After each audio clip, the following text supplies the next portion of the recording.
Hello दोस्तों, कैसे हो आप सभी। आशा करती हूँ आप सभी स्वस्थ होंगे। मैं आप सभी का अपने चैनल हिंदी क्लासेस में बहुत बहुत स्वागत करती हूँ। तो भाई मैंने आपको 1000 क्वेश्चनों की क्लास जो है वो कंप्लीट करवा दी थी। ठीक है, 500 की क्वेश्चनों की मैंने आपको क्लास प्रोवाइड करवाई है। ये क्या है, सभी PYQ है। ठीक है, हम आज 1001 से क्या है हमारे क्वेश्चन स्टार्ट कर रहे हैं। हर एक क्लास में आपको 30 क्वेश्चन मिलेंगे और जब तक हमारा एस्टेट क्लियर नहीं होता, ठीक है, एस्टेट का पेपर नहीं होता, TGT और PGT के की आपको क्लासें मिलती रहेंगी भी। ठीक है, तो हमारा पहला क्वेश्चन रहेगा, नाटक को पंचम वेद किसने कहा है। भाई नाटक को पंचम वेद किसने कहा है। तो धनुंजय ने, भट्टनायक ने, भरतमुनि ने, भानुदत्त ने। तो भरतमुनि ने नाटक को क्या कहा भाई, पंचम वेद कहा है। और जो धनुंजय हैं, इन्होंने नाटक, भाई जो नाटक है उसको क्या कहा, एक पूर्ण नाटक कहा है। किसने, धनंजय ने नाटक को एक क्या कहा है, पूर्ण नाटक कहा है। क्यों कहा है, क्योंकि इसमें सभी प्रकार की भावनाएं और अन्य विशेषताएं क्या है, रहती है। और धनंजय ने ही इसको नाटक को क्या कहा भी, मूल प्रवृत्ति कहा है। नाटक को मूल प्रकृति कहा है, धनंजय ने कहा है। ठीक है, और जो भट्टनायक है उन्होंने नाटक को क्या कहा है, काव्य या नाटक। ठीक है, दोनों को इन्होंने अभिधा व्यापार के उपरांत भाव कर्तव्य व्यापार के द्वारा विभाव, अनुभव और संचारी का साधारणीकरण क्या है, हो जाता है। ये किसने कहा, भट्टनायक ने कहा है नाटक के विषय में, नाटक या काव्य के विषय में भी। अगला क्वेश्चन है, आगम वे पुराण ही पानी मान विनहंती पंक्ति किसकी है। क्या भाई, आगम वे पुराण ही पानी ने ए मान वहिंती पंक्ति किसकी है। सरप्पा की, कन्हप्पा की, सबरपा की, डोम्बिपा की है। तो ये जो पंक्तियाँ वो कन्हप्पा की पंक्तियाँ है भाई, क्योंकि जो पंक्तियाँ होती है आप सभी को पता है, इसकी कोई ट्रिक नहीं होती है, सिर्फ अभ्यास से ही हम इसको कर सकते हैं। अगला है, आगे फिर क्या है भाई, पंक्तियाँ दे दी हैं। खंड भाषा पुराण च कुरान कथित मया। भाषा के संबंध में यह पंक्ति किसके, भाई भाषा के संबंध में है ये पंक्ति। खंड भाषा पुराण च कुरान कथित मया, तो भाषा के संबंध में ये पंक्ति किस कवि की है। तो ये पंक्ति भाई किस कवि की है, तो जगनिक की है, नरपति नाल की है, चंद्रबरदाई की, अब्दुल रहमान की है। तो ये किसकी है भाई, ये चंद्रबरदाई की पंक्ति है। किसकी है भाई, चंद्रबरदाई की ये पंक्तियां हैं। अगला क्वेश्चन है, 104वां क्वेश्चन है हमारे पास, यानी आज की क्लास का चौथा क्वेश्चन है। प्रेमचंद्र के सेवा सदन उपन्यास का उर्दू शीर्षक, ठीक है, उर्दू शीर्षक कौन सा है। ठीक है, जो सेवा सदन उपन्यास है प्रेमचंद्र जी का, ठीक है, देखो यहाँ पे कितने 3 क्वेश्चन तो इसी लाइन में कंप्लीट होते हैं। सेवा सदन क्या है, एक उपन्यास है, और ये किसका है, ये प्रेमचंद्र का है। ठीक है, तो जो सेवा सदन है उपन्यास है उसका उर्दू शीर्षक क्या है भाई, तो बाजारे हुसन है, गोसाए आफियत है, ये आएगा यहाँ पे, चौगाने हस्ती है, हम खुरमा व हम सबाब है। तो क्या है, बाजारे हुसन है। सेवा सदन का उर्दू नाम क्या है, बाजारे हुसन है। ये पूछे जाते हैं तो आप इनको अच्छी प्रकार से याद कर लेना। और जो सेवा सदन है भाई, सेवा सदन का प्रकाशन वर्ष कब हुआ था, तो 1918 में इसका प्रकाशन हुआ था। कब हुआ था, 1918 में इसका प्रकाशन हुआ था। और चौगाने हस्ती का पहले उर्दू नाम हिंदी नाम क्या है चौगाने हस्ती का, तो है रंगभूमि, रंगभूमि। ठीक है, ये किसका है, चौगाने हस्ती का है। ठीक है, देखो ऐसे भी दे के पूछ दिया जाता है भाई, चौगाने हस्ती है उसका हिंदी नाम क्या है, तो रंगभूमि है। रंगभूमि दे के भी जैसे पूछ लिया है ऐसे ही पूछ लिया जाता है, रंगभूमि का उर्दू शीर्षक क्या है, तो चौगाने हस्ती है। और रंगभूमि का प्रकाशन वर्ष 1925 ईस्वी में हुआ था। और ये किसकी है, प्रेमचंद्र जी की है भाई। अब है गोसाए आफियत, ठीक है, गोसाए आफियत, इसका भाई हिंदी नाम है प्रेमा आश्रम। क्या भाई, प्रेमाश्रम। और 1992 में ये प्रकाशित हुआ है। ठीक है, इसके बाद है भाई हम खुरमा व हम सबाब। तो ये हिंदी में इसका नाम प्रेमा और दो सखियों का विवाह, ठीक है, इस नाम से हुआ 1907 में। फिर बाद में इसका नाम बदल के, ठीक है, हम प्रेमा और दो सखियों का विवाह, ये दोबारा प्रकाशित हुआ था। ये काफ़ी बार पूछा जाता है, प्रतिज्ञा नाम से, ठीक है। और प्रतिज्ञा का प्रकाशन वर्ष 1929 ईस्वी है, ठीक है। और ये सभी क्या है, प्रेमचंद्र जी के उपन्यास हैं। अगला क्वेश्चन है, नाक, भो, पेट, दांत, मूछ आदि विषयों के निबंधकार कौन है। भाई इसमें पूछ रखा है नाक पर, भो पर, पेट पर, दांत पर, मूछ पर, इन विषयों पर जिन्होंने निबंध लिखे हैं उस निबंधकार का क्या नाम है। तो भारतेंदु है, प्रताप नारायण मिश्र है, बाल मुकुंद गुप्त है या बालकृष्ण भट्ट। तो प्रताप नारायण मिश्र जी है भाई। अगला क्वेश्चन है, जयशंकर प्रसाद का सर्वप्रथम नाटक कौन सा है। ठीक है, जयशंकर प्रसाद जी का पूछा है भाई पहला नाटक कौन सा है। तो सज्जन है, राष्ट्रीय, कामना, विशाखा। पहले तो जितने भी ये चार दे रखे, चारों के चारों नाटक है और ये जयशंकर प्रसाद जी के नाटक है भाई। ठीक है, पहले मैं आपको इनका प्रकाशन वर्ष बताती हूँ, उसके बाद हम इसका निशान लगाएंगे। तो सज्जन 1910 में इसका प्रकाशन हुआ था, राजश्री का हुआ था 1915 में, एक कामना का हुआ था 1927 में और विशाख का 1921 में भाई। कई बार ये भाई क्रम से भी लगाने आ जाते हैं, इसलिए मैं आपको प्रकाशन वर्ष साथ के साथ बताती चल रही हूँ। ठीक है, अब देखते हैं सर्वप्रथम नाटक जयशंकर प्रसाद का कौन सा है। तो 1910 का सज्जन नाटक जो है इनका पहला नाटक है जयशंकर प्रसाद का। अगला क्वेश्चन है, शब्दों की पद रचना पर आधारित भाषाओं के वर्गीकरण को क्या कहा जाता है। क्या भाई शब्दों की पद रचना पर आधारित भाषाओं के वर्गीकरण को क्या कहा जाता है। ऐतिहासिक वर्गीकरण, कुलात्मक वर्गीकरण, प्रभाव आधारित वर्गीकरण या आकृति मूलक वर्गीकरण। तो आकृति मूलक वर्गीकरण कहा जाता है शब्दों की पद रचना पर आधारित भाषाओं के वर्गीकरण को। अगला क्वेश्चन है भाई हमारा, दूसरा दरवाजा किस विधा की रचना है। जो भाई दूसरा दरवाजा है वो किस विधा की रचना, भी विधा पूछ रखी है, इसकी कौन सी उपन्यास है, नाटक है, गीति नाटक है, कहानी है।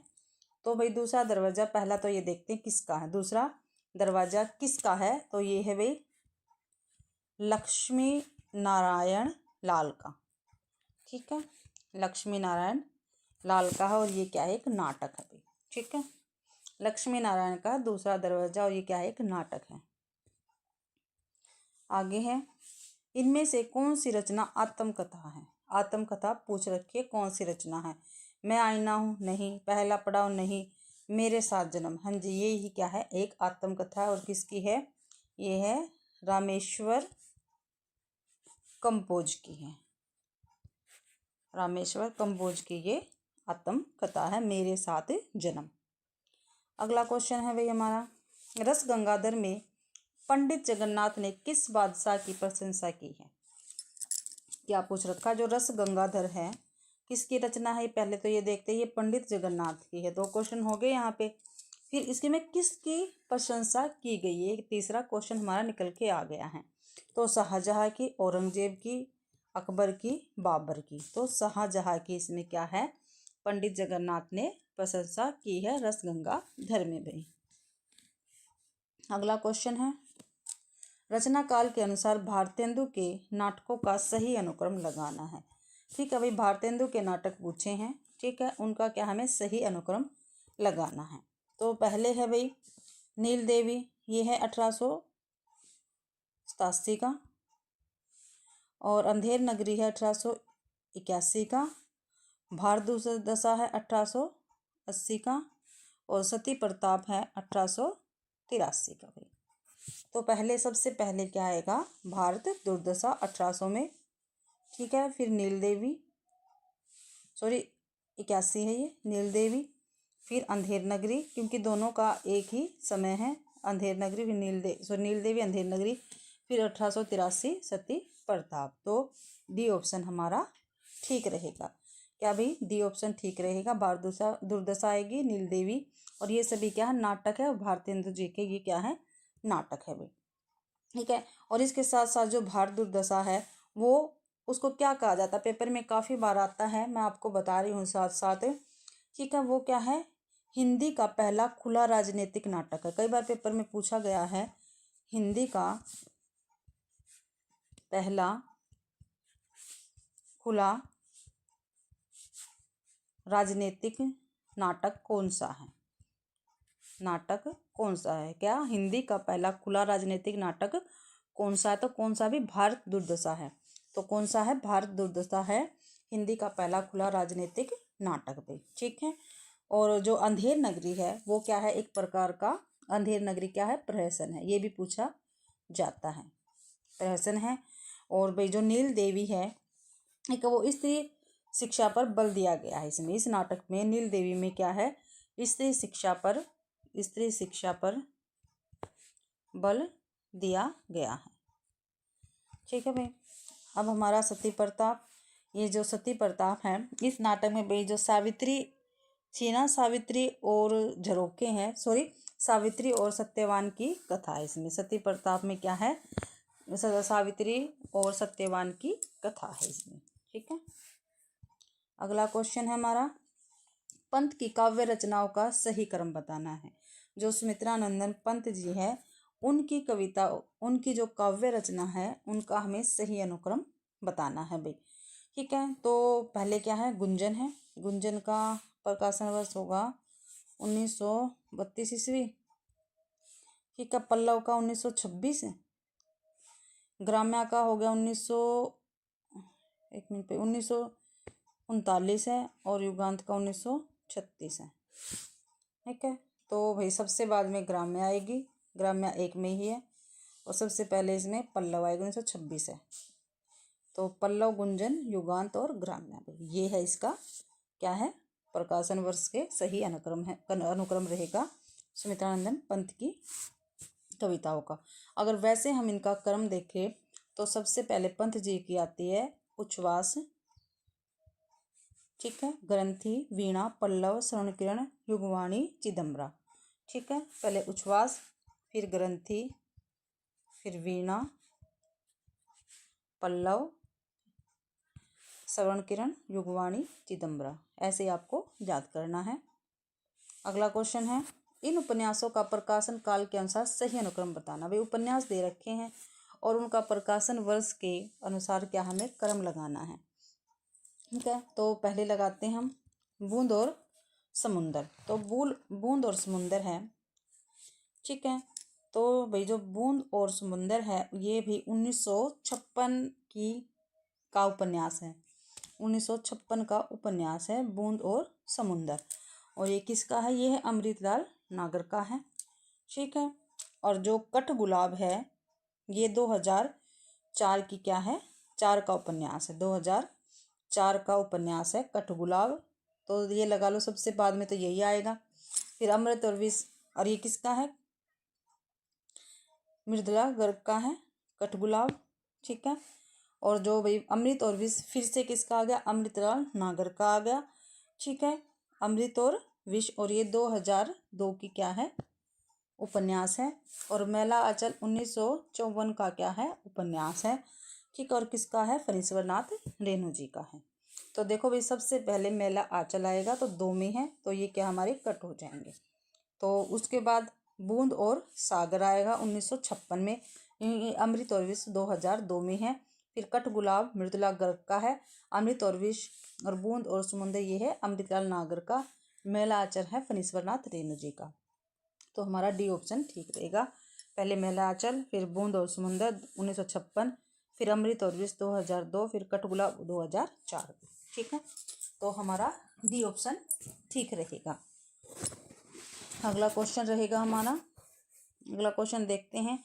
पत्रिकाएं दे रखी हैं भाई, पत्रिकाओं का प्रकाशन काल के अनुसार सही क्रम बताना है। ठीक है, पत्रिकाओं का सही क्रम बताना है।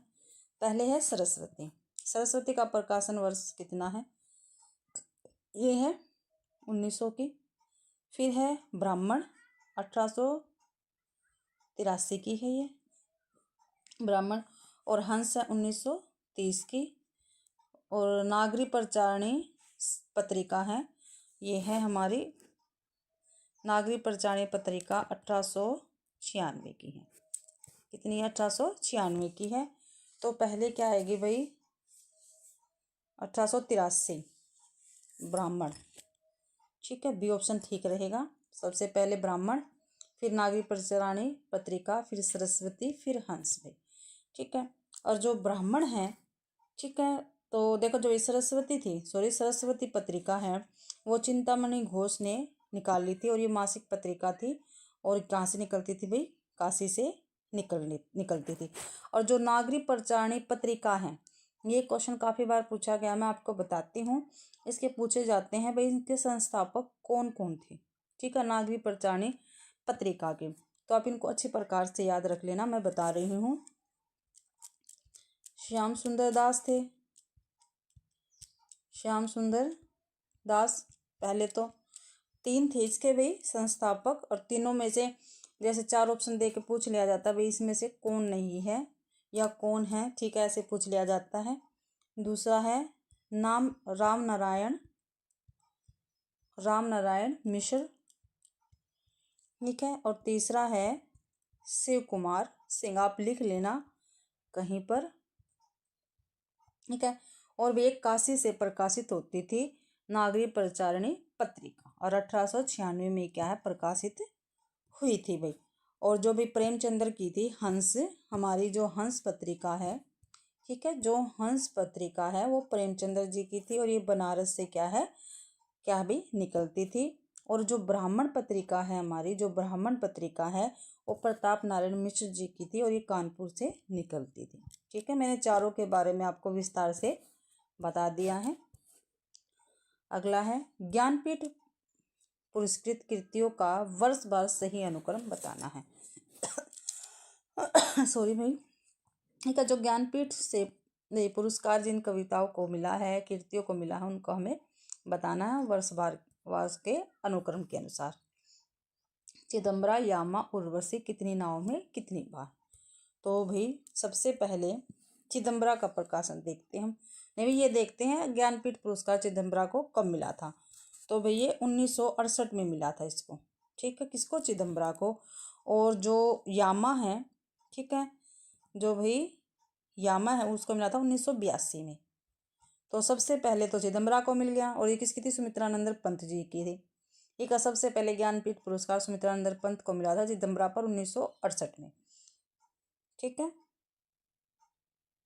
तो चिदम्बरा। उर्वशी को कब मिला? उर्वशी को मिला भाई, उर्वशी को एक मिनट भाई, ध्यान नहीं आ रहा, एक मिनट। उर्वशी को मिला था 1972 में। हाँ भाई, 1972 में मिला था उर्वशी को। ठीक है, और कितनी नाव में कितनी बार किसकी है? आगे की है। यामा किसकी है? महादेव वर्मा की है। ठीक है, और उर्वशी हमारी दिनकर जी की है। ठीक है, और चिदम्बरा सुमित्रानंद पंत की है भाई। और जो भी ये आगे जी की है, कितनी नाव में कितनी बार, इसको 1978 में क्या है? इसको ज्ञानपीठ पुरस्कार मिला था। तो पहला ही ऑप्शन हमारा ठीक रहेगा। ठीक है, चिदम्बरा 1968, यामा 1982। सॉरी भाई, इसके बाद तो 1972 आएगा उर्वशी। ठीक है, इसमें भाई सही नहीं दे रखे, क्योंकि देखो भाई पहले आएगा चिदम्बरा 1968 में, उसके बाद उर्वशी आएगा 1972 में, फिर यामा आएगा, नहीं यामा नहीं, फिर कितनी नाव में कितनी बार 1978, फिर लास्ट में 1982 में आएगा यामा। यो यामा इसमें भी है और इसमें भी है। ठीक है, तो देखो भी आगे उर्वशी दे रखा है, आगे उर्वशी नहीं आएगा, आगे आएगा चिदम्बरा। एक का तो ये दे रखा है, लेकिन मैंने प्रकाशन वर्ष के अनुसार आपको बता दिया ज्ञानपीठ पुरस्कार कब मिला है।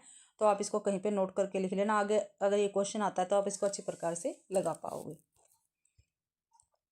अगला क्वेश्चन है हमारा, रचना काल के अनुसार काव्यों का सही अनुक्रम बताना हमें।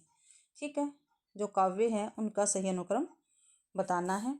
तो देखते हैं इसका रचनाकार ये आशु कामायनी लहर कानन कुसुम। पहले तो ये सभी काव्य किसके हैं? ये है जयशंकर प्रसाद के हैं। तो इसमें कानन कुसुम, आशु, लहर, कामायनी, ऐसे इनका क्रम बनेगा। डी ऑप्शन हमारा ठीक रहेगा। अगला है जीवन काल के आधार पर कवियों का सही अनुक्रम हमें बताना है। जीवन काल के अनुसार पूछा है कवियों का सही अनुक्रम। तो भाई देखो, जो अमीर खुसरो हैं वो क्या है, सबसे पहले हमारे क्या है, कवि रहे हैं। ठीक है, ये आदिकाल के कवि हैं। विद्यापति भी आदिकाल के हैं। रैदास और नानक क्या है, भक्ति काल के कवि है। और संत कवि हमारे रहेंगे। तो देखो भाई, पहले तो आदिकाल के कवि आएंगे। ठीक है, इसमें भक्ति काल के दे रखा नहीं आएंगे। लेकिन विद्यापति क्या है, जो रामचंद्र शुक्ल जी है उन्होंने फुटकर कवियों में रखा है, इसलिए विद्यापति पहले नहीं आएंगे, ये बाद में ही आएंगे। पहले क्या आएगा, अमीर खुसरो जी आएंगे। ठीक है, तो पहले अमीर खुसरो आएंगे। और देखो, इसमें नानक दे रखा है, इसमें खुसरो दे रखा है, इसमें अमीर खुसरो, तो ये वैसे ही कट गए। ठीक है, तो इसमें विद्यापति पहले ये कट गया। लेकिन मैं फिर भी आपको इनके प्रकाशन, इनका जो जीवन काल है उनके बारे में बता देती हूँ, इनका जन्म बता देती हूँ। और पहले ये ऑप्शन आएगा, पहले ये मैं आपको बता रही हूँ। जो अमीर खुसरो है उनका जन्म भाई, दो इनके सन दे रखे हैं, 1253 और 1254। ठीक है, ये इनका जन्म है 1253 और 1254। कहीं कहीं 1253 दे रखा, कहीं कहीं 1254 दे रखा है अमीर खुसरो का। और जो विद्यापति है उनका 1352 दे रखा है। ठीक है, रैदास का 1377 और नानक का 1469। ठीक है, ये ऑप्शन हमारा ठीक रहेगा। अगला क्वेश्चन है, प्रकाशन काल की दृष्टि से प्रेमचंद्र के उपन्यासों का सही अनुक्रम बताना। जो प्रेमचंद्र जी हैं उनके उपन्यासों का सही अनुक्रम बताना। नीचे जितने भी दे रखे वे सभी प्रेमचंद्र जी के उपन्यास है। सेवा सदन, प्रतिज्ञा, वरदान, रंगभूमि, पीछे भी क्वेश्चन आया है, मैंने आपको बताया है। सेवा सदन का प्रकाशन 1918 में हुआ। ठीक है, प्रतिज्ञा 1929, पीछे भी आया है। ठीक है, वरदान 1921 और रंगभूमि 1925। भाई तो पहले क्या आएगा, पहले आएगा सेवा सदन, तो रंगभूमि कट गया। ठीक है, सेवा सदन के बाद आएगा 1921 वरदान, तो बी ऑप्शन ठीक रहेगा। सेवा सदन के बाद वरदान इसमें ही है। फिर आएगा 1925 रंगभूमि, फिर प्रतिज्ञा 1929, बी ऑप्शन हमारा ठीक रहेगा। अगला क्वेश्चन है, प्रकाशन काल की दृष्टि से भीष्म साहनी के उपन्यासों का सही क्रम बताना। जो भीष्म साहनी जी है उनके उपन्यासों का सही क्रम हमें बताना है। तो तमस कड़िया, नीलू, नीलिमा, नीलोफर, मैयादास की माड़ी, ये चार उपन्यास किसके हैं, भीष्म साहनी जी के हैं। तमस कड़िया, नीलू, नीलिमा, नीलोफर और मैयादास की माड़ी। भाई ठीक है, भीष्म साहनी जी के उपन्यास है। पहले तमस करते हैं। तमस का 1973, प्रकाशन वर्ष कड़िया है 1970। ठीक है, नीलू, नीलिमा, नीलोफर है 2000, प्रकाशन वर्ष इसका। मैयादास की माड़ी है 1988। भाई तो देखते हैं, पहले आएगा 1970 यानी कड़िया, फिर 1973 तमस, फिर 1988 मैयादास की माड़ी, फिर नीलू, नीलिमा, नीलोफर 2000 में। तो डी ऑप्शन हमारा ठीक रहेगा। अगला है, प्रकाशन काल की दृष्टि से विष्णु प्रभाकर, ठीक है, जो विष्णु प्रभाकर की रचनाओं का सही अनुक्रम हमें बताना है। ठीक है, रचनाओं का पूछा है भाई। तो पहला है सर्जन के सेतु 1990, और ये सभी रचनाएं किसकी है, विष्णु प्रभाकर की है। सर्जन के सेतु 1990 है। यादों की तीर्थ यात्रा 1981 की है ये। ठीक है, और जो हम सफ़र है वो 1996, और अर्धनारीश्वर, हम सफ़र मिलते रहेंगे 1996, और अर्धनारीश्वर है 1992 की। भाई तो इसमें सबसे पहले आएगा 1981। ठीक है ना, यही आएगा ना, यादों की तीर्थ यात्रा 1981 है। यादों की तीर्थ यात्रा ये वाला, तो 2 में दे रखा है। फिर 81 के बाद आएगा 90, सर्जन के सेतु, ये रहा, इसमें नहीं है, इसमें अर्धनारीश्वर है, सी ऑप्शन हमारा ठीक रहेगा। फिर भाई 1996 में नहीं भाई, उसके बाद आएगा 92 में अर्धनारीश्वर। अर्धनारीश्वर इसमें नहीं है। हम सफ़र मिलते रहेंगे 1996 में। आप देख लेना, मैंने प्रकाशन वर्ष आपको बता दिया, इसके अकॉर्डिंग आप कर सकते हो। ठीक है, अगला क्वेश्चन है भाई, आगे क्या है, हमें मिलान करना है। ठीक है भाई, निम्नलिखित रचनाओं को उनके रचनाकारों के साथ सम्मिलित करना है। ठीक है भाई, रचना एक तरफ क्या है, रचनाएं दे रखी है, दूसरी तरफ रचनाकार दे रखे हैं। यारों के यार 3 पहाड़, ये किसकी है, ये है कृष्णा सोबती की है। किसकी है भाई, कृष्णा सोबती की है। पहले का 4 हो गया। बिना दीवारों का घर, बिना दीवारों का घर है मन्नू भंडारी जी का। ठीक है, किसका है, मन्नू भंडारी जी का। अकेला पलाश, तो अकेला पलाश है मेहरुनिशा परवेश का। सी का 2 हो गया। शेष यात्रा उषा प्रियवंदा की है, तो डी का 5 हो गया भाई। ए का 4, बी का 3, सी का 2, डी का 5। तो पहले ऑप्शन में है, पहला ऑप्शन यहाँ पे दिख रहा है। ठीक है, और रह कौन गई, हमारी मैत्री पुष्पा रह गई है भाई। तो इनकी तो आपको पता, गोमा हंसती रहे बेतवा बहती रहे, इनकी रचनाएं हैं। तो ये ऑप्शन हमारा ठीक रहेगा। अगला है, निम्नलिखित कहानियों को उनकी कहानियों के साथ, कहानीकारों को कहानियों के साथ सुमेलित करना भाई। एक तरफ कहानी दे रखी है, दूसरी तरफ कहानीकार दे रखे हैं, वो हमें सुमेलित करने हैं। ठीक है, शिव प्रसाद सिंह। ठीक है, इनकी कहानी कौन सी है, तो शिव प्रसाद सिंह की कहानी है दादी माँ। कौन सी है भाई, दादी माँ है। एक का 4, एक का 4, एक ऑप्शन में है, अभी तो एक में दिख रहा, डी में भी नहीं होगा, पहले देख लेते हैं। यशपाल का है, यशपाल का क्या है भाई, देखो माधवराज, सॉरी जनेंद्र की पाजेब। ठीक है, तो सी का 2 हो गया। यशपाल की है पुलिस की सीटी, क्या हो गया, पुलिस की सीटी यशपाल की है। एक का सॉरी बी का 3, सी का 2। माधवराव सप्रे, एक टोकरी भर मिट्टी, हमारे नेट के सिलेबस में भी ये लगी हुई है। अब है हंसा जाए अकेला, ये बच गया, तो ये किसकी है, ये मार्कंडे की है। ठीक है, हंसा जाए अकेला मार्कंडे। ठीक है,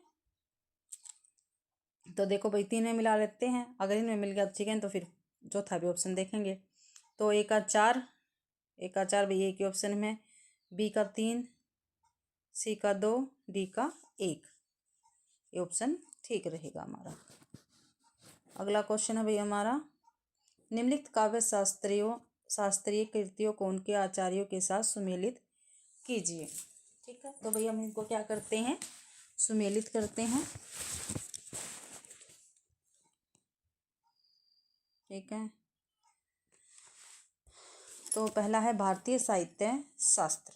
तो भारतीय साहित्य शास्त्र किसका है भाई, बलदेव उपाध्याय का है, बलदेव उपाध्याय का है। भारतीय काव्य शास्त्र की भूमिका, तो भारतीय काव्य शास्त्र की भूमिका है नगेंद्र जी की।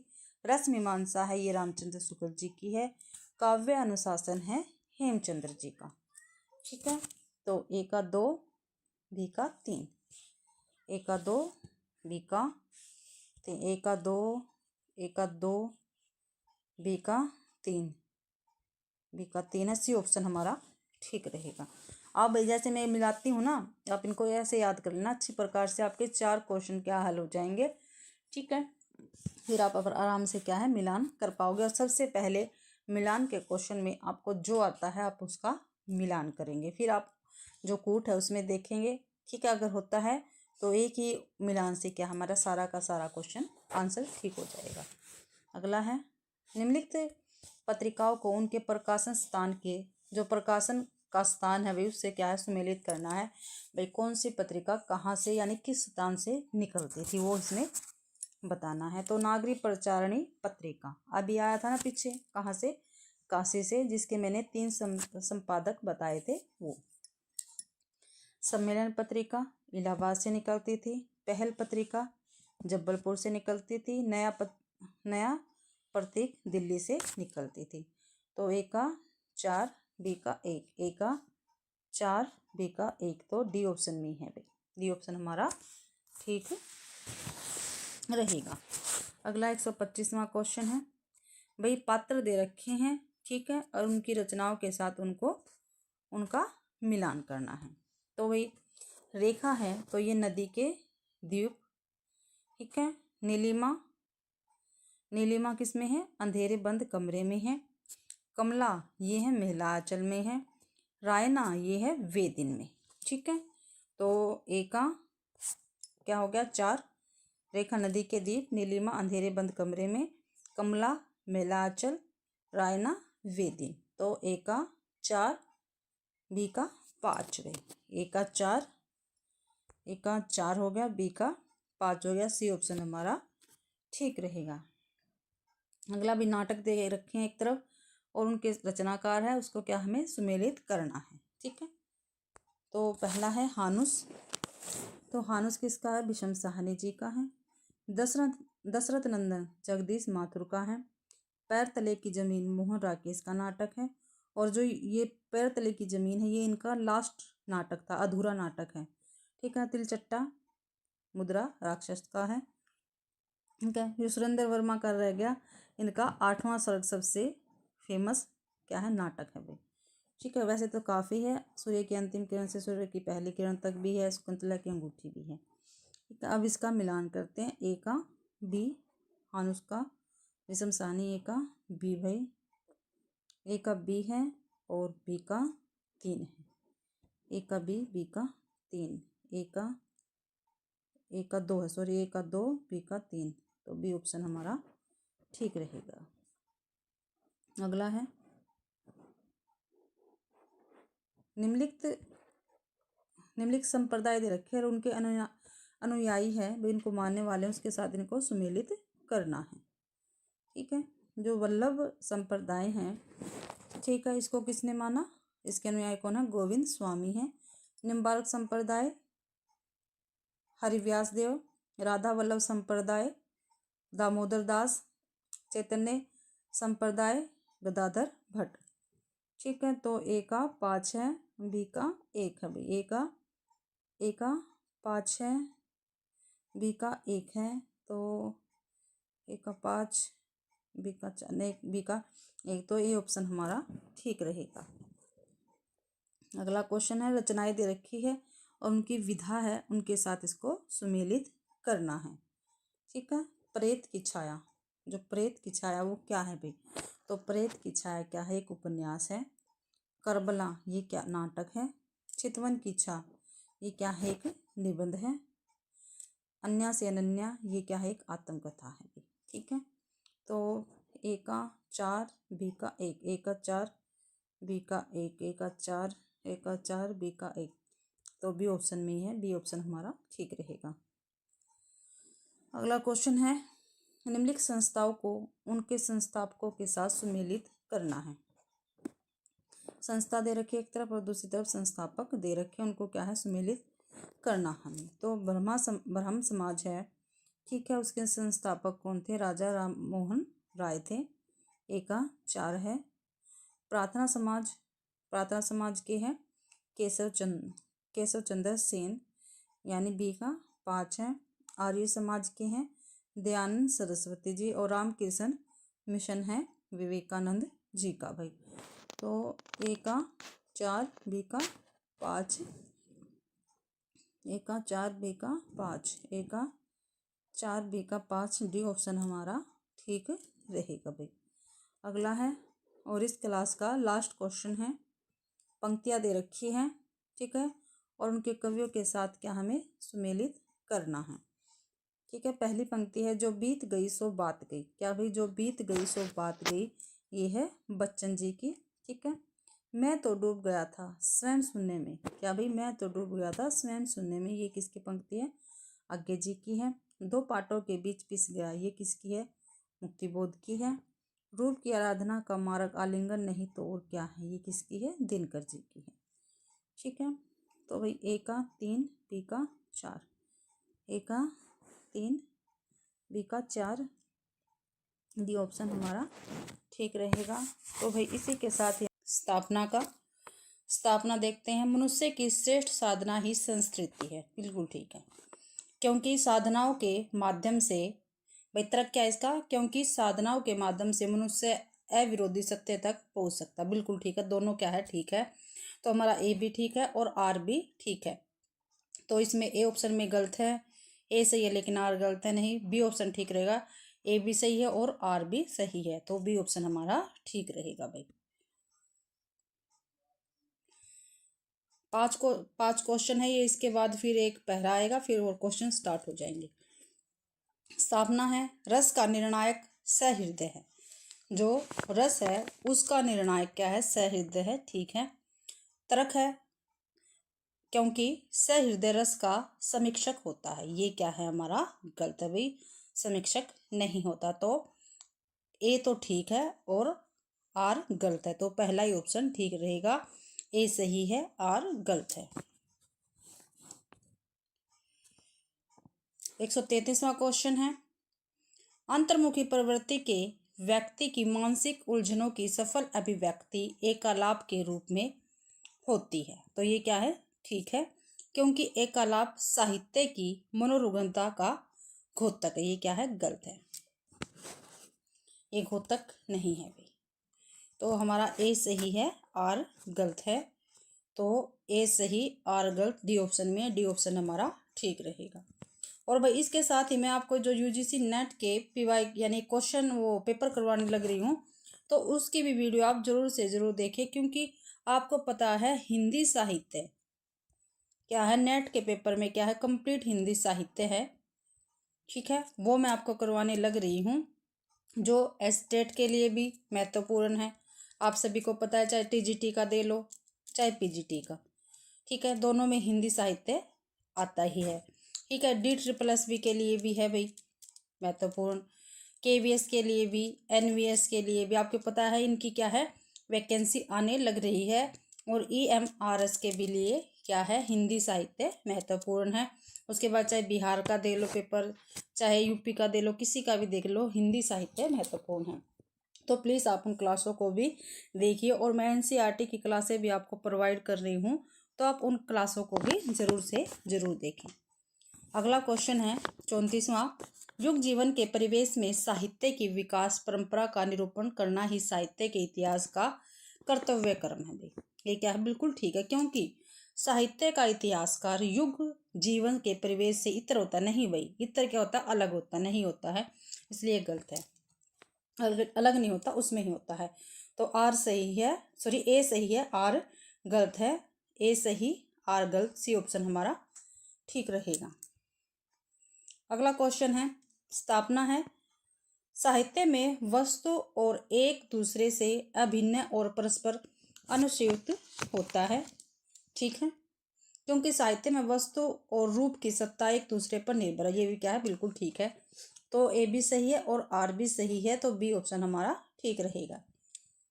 आगे भाई देखो, एक पहरा दिया गया है, उसके पढ़ने के बाद क्या है, उसके 5 क्वेश्चन दिए गए हैं, तो हमें ये पहरा पढ़ना है, अब ध्यान से देखना, मैं इसको पढ़ रही हूँ। शासन की पहुंच प्रवृत्ति और निर्वृत्ति की बाहरी व्यवस्था तक ही होती है। क्या भाई, जो शासन है उसकी पहुंच प्रवृत्ति और निवृत्ति की बाहरी व्यवस्था तक ही होती है, उनके मूल या मर्म तक उनकी गति नहीं होती, ठीक है। भीतरी या सच्ची प्रवृत्ति निवृत्ति को जागृत रखने वाली शक्ति कौन सी है, कविता है भाई, ठीक है। भीतरी सच्ची प्रवृत्ति और निवृत्ति को जागृत रखने वाली शक्ति कौन है, कविता है, ठीक है, ध्यान से देखना, क्योंकि हमें क्वेश्चन भी करने हैं फिर।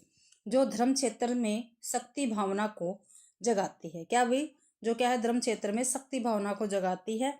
भक्ति धर्म का रसात्मक अनुभूति है, जो भक्ति धर्म की क्या है, रसात्मक अनुभूति है। अपने मंगल और अपने लिखा का भी, अपने मंगल और लोक के मंगल का संगम उसी के भीतर पड़ता है। इस संगम के लिए प्रकृति के क्षेत्र के बीच मनुष्य को अपने हृदय के प्रसार का अभ्यास करना चाहिए। जिस प्रकार ज्ञान नर सत्ता के प्रसार के लिए है, उसी प्रकार हृदय भी, क्या भाई, जिस प्रकार जो ज्ञान है नर सत्ता के प्रसार के लिए, उसी प्रकार हृदय भी है। रागात्मिक वृत्ति के प्रसार के बिना विश्व के साथ जीवन का प्रकृत सामंजस्य घटित नहीं हो सकता। जब मनुष्य के सुख और आनंद का मेल शेष प्रकृति के सुख सौंदर्य के साथ हो जाएगा, जब उसकी रक्षा का भाव तृणगुल्स वृक्षलता पशु पक्षी कीट पतंगे सबकी रक्षा के भाव के साथ समन्वित हो जाएगा, तब उसके अवतार का उद्देश्य पूर्ण हो जाएगा और वह जगत का सच्चा प्रतिनिधित्व हो जाएगा। सच्चा प्रतिनिधि हो जाएगा भाई। ठीक है, तो इसके क्या हम क्वेश्चन देखते हैं आगे। तो पहला क्वेश्चन है, सव यानी अपना, सव और लोक दोनों के मंगल का मिलन बिंदु किसके भीतर है। सव यानी अपना और लोक, ठीक है, इन दोनों के मंगल का मिलन बिंदु बताना हमें किसके भीतर है। तो किसके भीतर है? भक्ति के, ज्ञान के, योग के, कर्म के। देखते हैं भाई पीछे हमारे पहरे में किसके भीतर है। तो भाई क्या बता रखा है इसमें, अपना स्वयं हो गया अपना, अपने मंगल और लोक के मंगल का संगम उसी के भीतर दिखाई देता है। किसके भाई? भक्ति धर्म का रसात्मक अनुभूति यानी भक्ति, ठीक है, जो भक्ति धर्म है उसकी रसात्मक अनुभूति के अंदर ही अपना और लोक के मंगल का संगम दिखाई देता है। तो ए ऑप्शन हमारा ठीक रहेगा। अगला है, नर सत्ता के प्रसार के लिए उपयुक्त है। नर सत्ता के प्रसार के लिए क्या उपयुक्त है? ज्ञान हृदय या कर्म। अभी मैंने पीछे पढ़ा था ना, क्या देखो यहीं पे है, ये रहा। जिस प्रकार ज्ञान नर सत्ता के प्रसार के लिए है उसी प्रकार हृदय भी। तो ज्ञान भी है और हृदय भी है भाई, तो ज्ञान और हृदय दोनों आएंगे। ये ऑप्शन हमारा ठीक रहेगा। आगे है, जीवन का सामंजस्य विश्व के साथ स्थापित करने के लिए आवश्यक है। तो क्या स्थापित करने के लिए आवश्यक है? विश्व का ज्ञान। तो देखते हैं, विश्व का ज्ञान उसी प्रकार हृदय भी। रागात्मक वृत्ति के प्रसार के बिना विश्व के साथ जीवन का प्रकृति सामंजस्य घटित नहीं हो सकता है। किसके बिना भाई?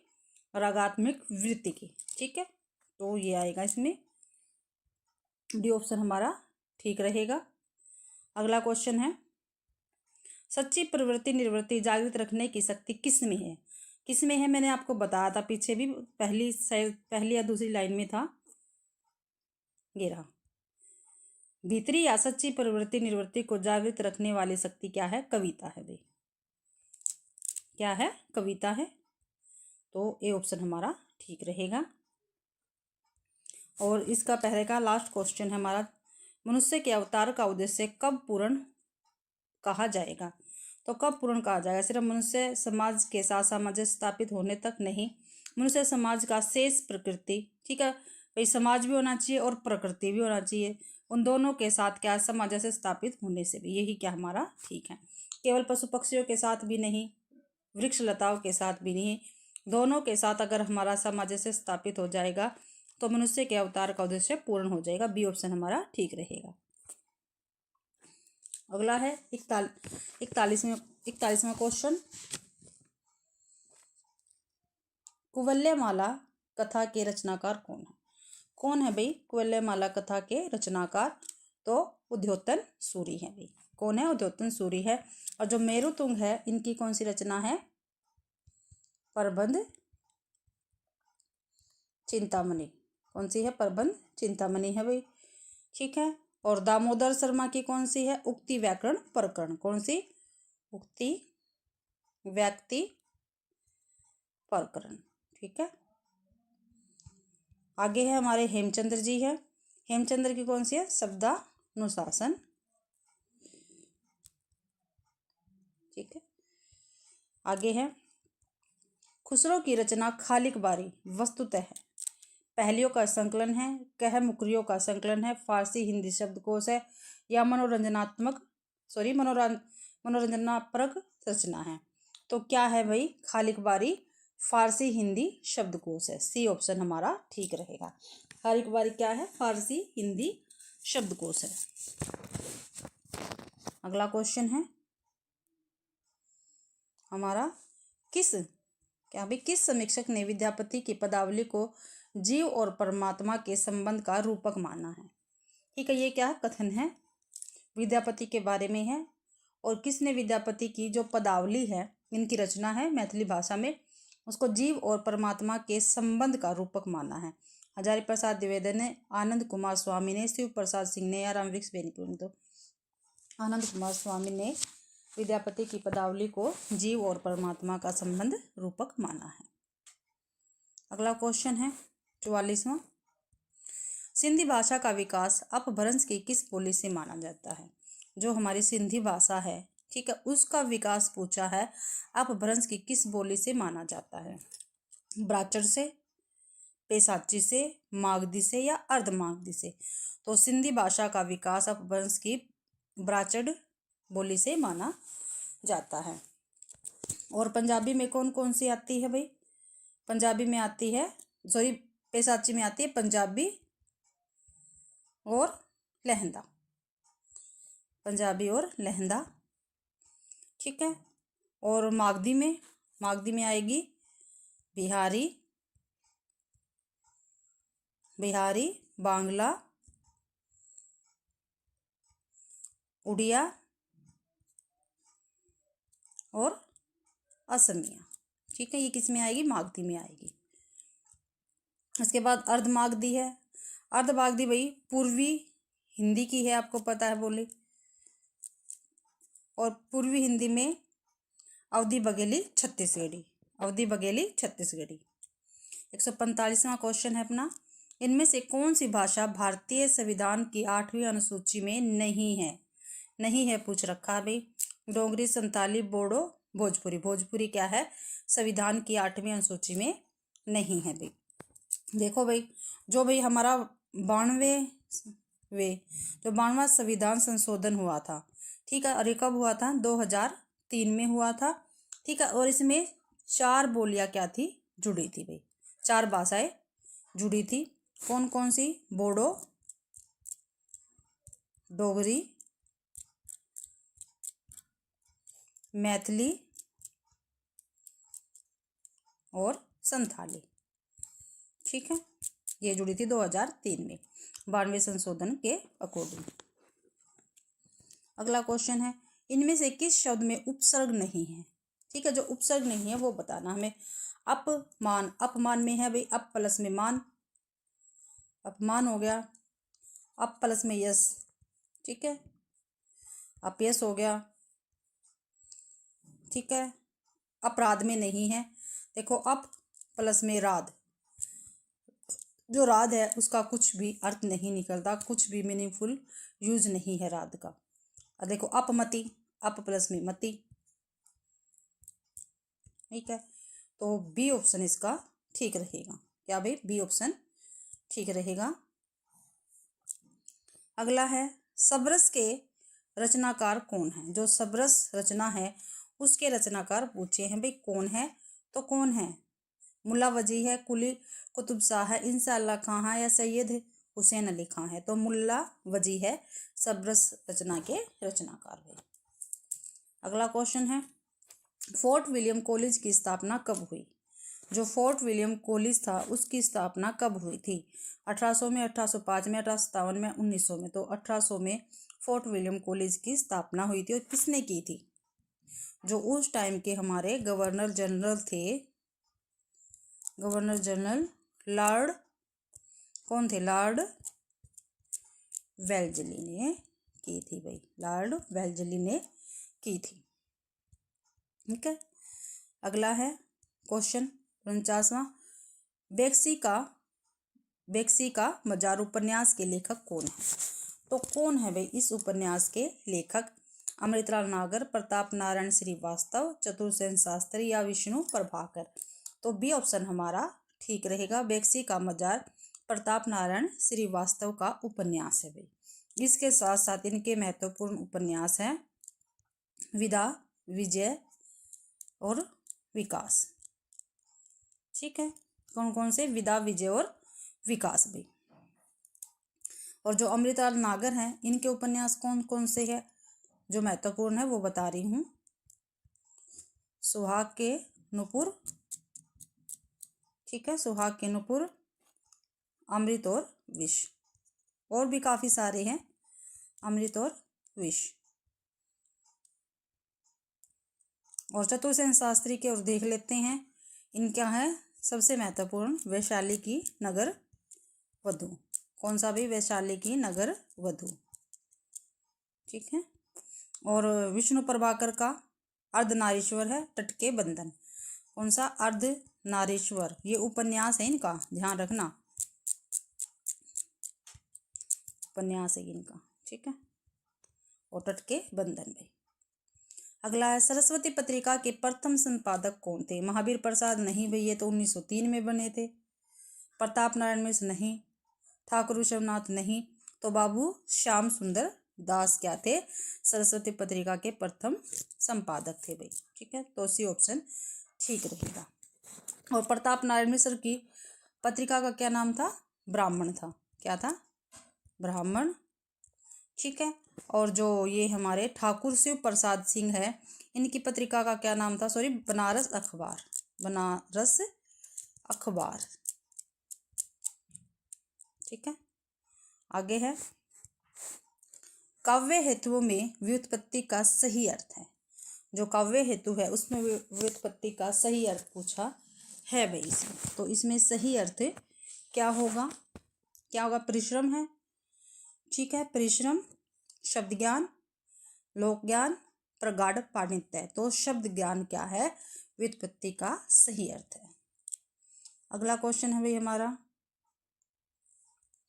इनमें से कौन मनोविश्लेषणवाद से जुड़े विचारक नहीं है? Adler, Freud, Jung, Sartre. तो जो सात्र है वो नहीं जुड़े हैं, ये अस्तित्ववाद के है भाई, इससे ये क्या है? जुड़े हैं, अस्तित्ववाद से जुड़े हैं, ठीक है। आगे है काव्य गुणों के प्रतिस्थापक आचार्य कौन है? रुद्रथ है, दंडी है, वामन है, अप्पय दीक्षित है। तो वामन जी है भाई। और वामन जी भाई क्या है? रीति संप्रदाय के भी प्रवर्तक हैं, ठीक है। अगला है वेदधाभंगी भणिति किसका सूत्र है? कुंतक का, भोज का, राजशेखर का, पंडित जगन्नाथ का। तो ये कुंतक का क्या है? सूत्र है भाई। अगला है क्वेश्चन, हठ योग का प्रभाव निम्नलिखित कवियों में से किस पर पड़ा? तो स्वयंभू पर, घाघ भंडरी पर, गोरखनाथ पर, अद्यमान पर। तो गोरखनाथ पर क्या है भाई? सी ऑप्शन ठीक रहेगा, हठ योग का प्रभाव पड़ा था। अगला क्वेश्चन है आचार्य रामचंद्र शुक्ल द्वारा स्थापित सिद्धांत नहीं है। तो कौन सा सिद्धांत ऐसा है जो आचार्य शुक्ल जी द्वारा दिया नहीं गया है भाई? विसंगति बोध है, लोक मंगल की साधनावस्था बिल्कुल है, ये तो काफी बार पेपर में पूछा जाता है। हृदय की मुक्तावस्था भी है, विरोधों का सामंजस्य भी है, लेकिन ए ऑप्शन इसका ठीक रहेगा। ए ऑप्शन इन्होंने नहीं कहा भाई, इसका सिद्धांत इन्होंने नहीं कहा किया है, तो ए ऑप्शन ठीक रहेगा। अगला क्वेश्चन, इनमें से संकलन त्रय में किसकी गणना नहीं की जाती? जो भाई संकलन त्रय है उसमें गणना नहीं की जाती वो बताना। समय संकलन की, स्थान संकलन की, प्रभाव संकलन की, कार्य संकलन की। तो प्रभाव संकलन की क्या है? गणना नहीं की जाती है। समय संकलन की भी होती है, स्थान की भी होती है और कार्य की भी होती है। सी ऑप्शन हमारा ठीक रहेगा भाई। आगे है हिंदी जाति की अवधारणा। क्या भाई? हिंदी जाति की अवधारणा के पुरस्कर्ता कौन है? तो कौन है भाई इसके पुरस्कर्ता, यानी किसने इसको लिखा है? आगे ने रामविलास शर्मा ने, नगेंद्र ने या भागीरथ ने? तो रामविलास शर्मा ने इसको लिखा है भाई। और इसमें महत्वपूर्ण बात यह है कि भाई जो जाति शब्द है पेपर में पूछा जाता है, जो मैं बता रही हूँ, जो ये जाति शब्द है, ठीक है, जो जाति शब्द का प्रयोग रामविलास शर्मा जी ने किया है इसमें, वो नस्ल या बिरादरी के लिए नहीं किया भाई। ये किसके लिए किया है? जो राष्ट्रीयता है हमारी, राष्ट्रीयता है के अर्थ में हुआ है भाई, के अर्थ में हुआ है, पेपर में पूछा जाता है, ठीक है। हिंदी जाति की अवधारणा में जो जाति शब्द का प्रयोग हुआ है वो किसके लिए हुआ है? तो किसके लिए हुआ है? राष्ट्रीयता के लिए हुआ है भाई, राष्ट्रीयता के अर्थ में हुआ है, अर्थ में हुआ है, ठीक है। ये आपको अच्छी प्रकार से करना है। अगला क्वेश्चन है भाषा और संवेदना के लेखक कौन है? जो भाषा और संवेदना है उसके लेखक कौन है भाई? तो जगदीश गुप्त है, राम स्वरूप चतुर्वेदी है, रमेश चंद्र शाह है, या विजय देवर नारायण शाही है? तो राम स्वरूप चतुर्वेदी जी है भाषा और संवेदना के लेखक भाई। ठीक है, और अगला क्वेश्चन है, और आज की हमारी क्लास का ये लास्ट क्वेश्चन रहेगा, नूतन ब्रह्मचारी उपन्यास के रचनाकार कौन है भाई? जो नूतन ब्रह्मचारी है ये क्या है? एक उपन्यास है, हमें बताना किसका है ये? राधा कृष्ण दास का है, ठाकुर जगमोहन सिंह का है, बाल कृष्ण भट्ट का है, या लज्जाराम मेहता का है? तो ये किसका है भाई? ये बाल कृष्ण भट्ट का क्या है? उपन्यास है नूतन ब्रह्मचारी। ठीक है, और राधा कृष्ण दास का कौन सा है? निसहाय है, सॉरी एक मिनट, राधा कृष्ण दास का निसहाय हिंदू, काफ़ी बार पेपर में पूछा जाता है भाई ये भी। और ठाकुर जगमोहन का कौन सा है? श्यामा सौपन, ये भी पेपर में पूछा गया है काफ़ी बार, जो इम्पोर्टेंट है महत्वपूर्ण है वही मैं आपको करवाती हूँ। और लज्जाराम मेहता का है धूर्त रसिक लाल, धूर्त रसिक लाल भाई। ठीक है, तो इसी के महापंडित राहुल सांस्कृत्यायन ने इनमें से किस कवि को हिंदी का पहला कवि माना है? क्या भाई? जो राहुल सांस्कृत्यायन है वो क्या है? एक महापंडित है, और इन्होंने हिंदी का पहला कवि किसे माना है? स्वयंभू को, सहरपाद को, पुष्पदंत को, या गोरखनाथ को? तो सहरपाद को क्या है? राहुल सांस्कृत्यायन ने हिंदी का पहला कवि माना है भी। और स्वयंभू ने किसको माना है? तो स्वयंभू ने माना है राम कुमार वर्मा को भाई। ठीक है, और पुष्पदंत ने किसको माना है? पुष्पदंत ने माना है शिव सिंह सेंगर को। किसको? शिव सिंह सेंगर को। ठीक है बेटा, अगला क्वेश्चन है आपका, आज की क्लास का दूसरा क्वेश्चन रहेगा हमारा, संदेशडू सब थरियो पई मई कहनु न जाई, जे कालगुनी मुंदड़ियो सो बहाड़ी समाई। इन काव्य पंक्तियों के रचनाकार कौन है भाई? तो कौन है? पंक्ति है, आपको पता है पंक्ति की कोई ट्रिक नहीं होती, इसको हमें याद ही करना होगा। और याद कैसे? बार बार पढ़ने से हमें ये याद होगी। तो ये जो पंक्तियाँ वो किसकी है? विमल सूरी की है, अद्यमान की, हेमचंद्र की, दामोदर भट्ट की। तो अद्यमान की ये पंक्तियाँ रहेगी भाई। अगला क्वेश्चन है, कबीर की अपेक्षा खुसरो का ध्यान बोलचाल की भाषा की ओर अधिक था, किसका कथन है? तो किसका कथन है भाई? कबीर की अपेक्षा खुसरो का ध्यान बोलचाल की भाषा की ओर अधिक था। तो किसका कथन है ये? हजारी प्रसाद द्विवेदी का, मिश्र बंधु का, या जॉर्ज ग्रियर्सन का, या रामचंद्र शुक्ल का? तो रामचंद्र शुक्ल जी का ये कथन रहेगा। अगला क्वेश्चन है, निम्नलिखित ग्रंथों में से किसके रचयिता तुलसीदास जी नहीं है? इनका तो वैराग्य संदीपनी तुलसीदास की है, कृष्ण गीतावली ये भी तुलसीदास की है, पार्वती मंगल ये भी तुलसीदास की है, जो हनुमत चरित्र है ये तुलसीदास की नहीं है, ये है भाई विद्या वाचस्पति की, विद्या वाचस्पति की है भाई ये। ठीक है, अगला क्वेश्चन है, जायसी पहले कवि है सूफी बाद में, किसका कथन है? क्या भाई? जो जायसी वो पहले कवि है, सूफी बाद में है। तो ये कथन किसका है? जो मैंने भी आपको भक्ति काल की सभी क्वेश्चनों की क्लास प्रोवाइड की है, उसमें भी क्वेश्चन काफ़ी सारे आए हुए, तो प्लीज़ आप उस वीडियो को भी देख लेना। तो ये किसका कथन है? जैसे पहले कवि है सूफी बाद में, तो ये विजय देव नारायण शाही का कथन है भाई। अगला क्वेश्चन है, जशोदा कहा कहो हो बात, तुम्हारे सुत के कर्तव्यों पे कहीं नहीं जात। तो इन काव्य पंक्तियों के रचयिता कौन है? तो कौन है? सूरदास है, नंददास है, कृष्णदास है, चतुर्बुद्ध दास है? तो वही इन पंक्तियों के रचयिता है चतुर्बुद्ध दास। अगला क्वेश्चन है, अधर मधुरता कठिनता कुछ तीक्ष्णता त्योर, रस कवित परिपक्वता जाने रसिक ने और। उक्त दोहे के द्वारा किस आचार्य कवि ने काव्य रसिक को परिभाषित किया है? तो किसने किया है भाई? 1997 का क्वेश्चन है, हमारा आंसर रहेगा चिंतामणि, भिखारी दास, जसवंत सिंह, या बेनी परवीन? तो भिखारी दास ने इसको परिभाषित किया है। अगला क्वेश्चन, निम्नलिखित में से रीति मुक्त कविता की विशेषता कौन सी है? भाई रीति मुक्त कविता की विशेषता बतानी है हमें, तो स्वच्छंदता क्या है? रीति मुक्त कविता की विशेषता रहेगी।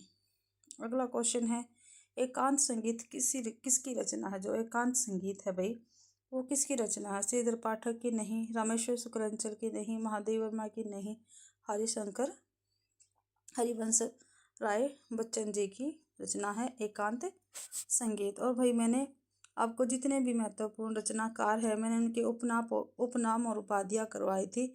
आप सभी ने वो क्लास अच्छी प्रकार से नहीं देखी तो प्लीज़ आप उस क्लास को भी देख लीजिए, क्योंकि उसमें से भी काफ़ी सारे क्वेश्चन आपके पूछे जा सकते हैं। दुख निवाला नाटक के लेखक कौन हैं? जो दुख निवाला नाटक है उसके लेखक कौन है? तो श्रीनिवास दास है, राधा कृष्ण दास है, किशोरीलाल गोस्वामी है या प्रताप नारायण मिश्र? तो प्रताप नारायण मिश्र दुख निवाला नाटक के लेखक है भाई। अगला क्वेश्चन रहेगा, निम्नलिखित में से कौन सा कहानी संग्रह प्रेमचंद्र का नहीं है? प्रेमचंद्र का नहीं है वो बताना। प्रेम पचीसी प्रेमचंद्र का है, प्रेम द्वादशी प्रेमचंद्र का, सप्त सरोज भी प्रेमचंद्र का भाई कहानी संग्रह है। लेकिन जो मोहब्बत की राह है ये प्रेमचंद्र जी का नहीं है। सी ऑप्शन हमारा इस क्वेश्चन का आंसर रहेगा। तो किसका है? भैरव प्रसाद का है, भैरव प्रसाद गुप्त का है ये मोहब्बत की राह कहानी संग्रह। अगला क्वेश्चन है, निम्नलिखित में से कौन सा कहानी संग्रह फणीश्वर नाथ रेणु का नहीं है? तो भाई कौन सा संग्रह ऐसा जो फणीश्वर नाथ रेणु का नहीं है? तो आदिम रात्रि की महक ये तो है, अच्छे आदमी ये भी है, अग्निखोर भी है, लेकिन गरीबी हटाओ इनका नहीं है। ये है इस क्वेश्चन का डी आंसर रहेगा। और ये है रविंद्र कालिया का। किसका है? रविंद्र कालिया का हुई। अगला क्वेश्चन है, मृणाल किस उपन्यास की प्रमुख पात्र है?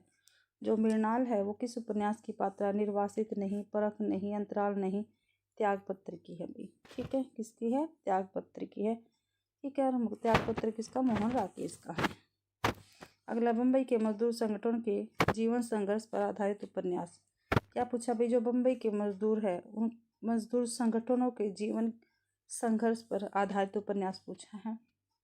आवा है, सम्रागण है, अनित्य है, अंतर्वर्षीय है। तो आवा है आंसर इसका भाई। ए ऑप्शन हमारा ठीक रहेगा। अगला क्वेश्चन है, शिव शंभू के चिट्ठे के रचनाकार कौन है? जो शिव शंभू है, ठीक है, उस जो शिव शंभू के चिट्ठे है उसके रचनाकार कौन है? तो बाल मुकुंद गुप्त जी इसके रचनाकार रहेंगे। श्याम सुंदर दास भी नहीं है, सरदार पूर्ण सिंह भी नहीं है, बालकृष्ण भट्ट भी नहीं है। इनमें से कौन काशी नागरी प्रचारणी सभा के प्रथम सभापति थे? भाई प्रथम सभापति बताने हैं। बाबू श्याम सुंदर दास नहीं, राम नारायण मिश्र नहीं, ठीक है, बाबू गदाधर नहीं, बाबू राधा कृष्ण दास जी काशी नागरी प्रचारणी सभा के प्रथम सभापति थे भाई। अगला क्वेश्चन रहेगा हमारा, इनमें से कौन सा विराम चिन्ह ऐसा जो हिंदी में अंग्रेजी से नहीं लिया गया है? तो ये भी है, कोमा भी है, अर्धविराम भी है, ठीक है, क्वेश्चन मार्क भी है, लेकिन क्या पूर्ण विराम अंग्रेजी से नहीं लिया गया। ये हिंदी का ही है भाई हमारा विराम चिन्ह है। अगला है, प्रयत्न के आधार पर लय किस प्रकार की ध्वनि है? जो लय है वो किस प्रकार की ध्वनि है? पार्श्विक है, उत्क्षिप्त है, प्रकंपित है या संघर्षित? तो पार्श्विक क्या है? लय ध्वनि को कहते हैं। जो लय ध्वनि होती है वो पार्श्विक ध्वनि होती है, और उत्क्षिप्त होते हैं हमारे ड और ढ। ठीक है, ये दो ध्वनियाँ उत्क्षिप्त होती है। लेकिन संघर्षहीन कौन से होते हैं? जिनमें संघर्ष नहीं लगता, ये र ल व। ठीक है, ये होते हैं। और प्रकंपित ये कौन से होते हैं? प्रकंपित होता है र। ठीक है, और र को एक नाम से और जानते हैं, लुंठित, जो पेपर में पूछा जाता है, लुंठित। ठीक है, और इसके साथ ही देखो भाई ये भी पूछे जाते हैं, ये र ल और व। ठीक है, जो ये होता है इसको अर्धस्वर भी कहते हैं, अर्ध स्वर भी कहते हैं। र को क्या कहते हैं? लुंठित या प्रकंपित, लुंठित स्वर। लय को आपको बता दिया है मैंने, क्या कहते हैं लय को? पार्श्विक।